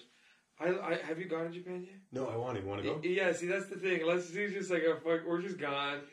Just have a couple grand just to spend on like weird animation that I've been waiting on, like a Goku toy from actually like a Dragon Ball Z store. So anytime I go to like major sporting events, you know how they always have like a 50-50 that's like an insane amount of money. Hey, Rob. See, I'm a weirdo like that, Mike. Like if I get in this like $40,000, $50,000 just like on a whim. There's been times where I've bought tickets and been with someone like you and me are at a Raptors game, right? And it's at like the $50,000, $67,000. And I've said to them like, yo, if I hit that, like we're not going home. Yeah. Like we're just gonna go right to the airport and we're just gonna go somewhere. Like we're gonna go to France and we're gonna go buy Louis Vuitton like on the fucking like on the street in France. Or like we're gonna go to London and we're gonna fucking drink tea. That's what we're gonna do. Like we're gonna go do some shit. Yeah, like okay, we're gonna go to Japan and we're gonna fucking play in an arcade. Like you know what I mean? Like just pick a fucking random, completely just thing that you Japan and sleep all morning and only wake up like midday, so that I can stay up midday to mid morning again, like 3-4 in the morning again, and enjoy the nighttime. So when you were talking about all the street food in LA and how you can't go to like storefronts and stuff, no, shout out Graham Bam. My friend Graham, he's been in Asia for the last 7 months maybe, and his Instagram is very low-key, but he just posts like all of the markets and all of the crazy street food he's been eating as he's been going to like Cambodia. He ate dog in Cambodia. Yeah. Dude, I'll have him on the podcast when he comes because he's got some crazy stories. That's my dog. But right now, he flew back from Asia and he landed in California for a couple days, and now he's in Mexico. And he posted the dankest looking tacos today. And all I'm thinking about is hopping a flight to Mexico in the next couple of weeks and going back by myself so I can explore. Swoop, bro. Swoop, get at me, man. I'm trying to go somewhere to Cancun. I don't care where you put me. I'll Aero Mexico or Via Bus or whatever it is. Man, dude, you know how cheap it is to fly inside Mexico? It's so super cheap. Is it? $40. You can fly fucking wherever you want. Man, Mexico's fucked, man. I just want to go. Last time I was in Mexico, I went to one of those resorts, went to the Gran Bahia Principe. Shout out Gran Bahia Principe. Smoking all weed all day. Shout out to Javier, the pool or tennis court guy who got me weed. It's the point of the podcast where Mike's shutting out people from 10 years ago. On his vacation. Like, people are going, someone listening's going to show up at the Baja Principe and be like, Mike Rita, world famous comedian, told me Javier has man, weed. That guy never tipped me, man. He never gave me none. Hey, that guy drank 4 jarritos in one evening. So should I be shouting out all the people from my previous Mexican vacations? Yeah, like, here's Javier, here goes Helder, here goes Hector, here goes Marcia. You're going to go back there and he's going to remember you and I'm going to feel like a dick. I hope that kid's older now and he's got a family. And I hope he's gone from tennis guy to the tennis manager, you know what I'm saying? I hope he's like, I hope when we walk in, he's like, welcome to the family. I am Javier. Oh my God, he's famous comedian Mike Reader. A long time no see Miguel. How are you doing? And I'll be like, yo, brother, pleasure to see you again. You know what's crazy? I didn't realize it was weird to do voices like that because I grew up around everybody, and it was always so funny to me. In my head, I was like, yo, but that's just how the homies talk. How the fuck are you supposed to tell the homies a story about somebody if you're not like, so fucking Jay shows up and he's like, hey, blah, blah, blah. And you were just breaking into the character of the person. That's just the way you told the story. So you're basically saying that all of your ethnicity accents came from imitating your friends growing up. Honestly, and some of them call me out and they're like, bro, it's not funny, when Mike. you do the Mexican guy, you tell me right now, were you doing me and like my brothers? I'm like, yo, listen, bro, Javier is the real name. I can't even lie. I was gonna be like, Javier is his real name and everything. Like, you gotta have a guy in your neighborhood who talks like this, man, because it's like he watched the movie Blood In, Blood Out twice and was like, that's my personality, Mikey's just looking for points. He just wants some he wants some publishing on the characters. That's all. He's just like, I'm like, if somebody gonna fucking book me as the next Hamilton or not, I play 7 different ethnicities. You're gonna do Broadway? I'll do Broadway in any country, bro. What do you mean, Portugal? What languages do you know, Mike? Fluently? Yeah. I'm working on English right now. I'm working on it. You're not in the right area of Ontario to learn around. Are we 3 joints and 3 dabs in? Damn, son, I'm fucked. And the crazy thing is, in Canada, that I'm going to drive home on a stormy night and get there. Yeah. Well, if you want, Russ said you can stay here for the night.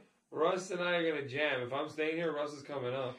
And we're going to jam. I'm going to be like, oh, bro, tune that up. What do you think about having Russ on the podcast one day? He should be our throw-to guy. We should just have Russ in here. Laughing it up, enjoying himself. The irony of the whole thing is that, like, I'm sitting in front of this piece of equipment. I have very little knowledge of what I'm doing. And we have a guy with so much knowledge. But the guy that owns the studio is like a 40-year-old audio technician. He's like, see you later, guys. Have a great day. Hey, guys, just make sure to turn the heater off. Oh, I forgot to do that. Did we? I've been chill. My feet are freezing anyway. I forgot to turn the heater off. All right, we got to wrap it up. All right. This has been the fucking Up in Smoke, Down in Snacks podcast. Mike, give them your at. Tell them where to find you. They know what you're doing. I'll tell them what I'm doing. Rita the Human tweets from Reets on Twitter. I haven't tweeted in 10 years, though. But I always tell people to follow me anyway.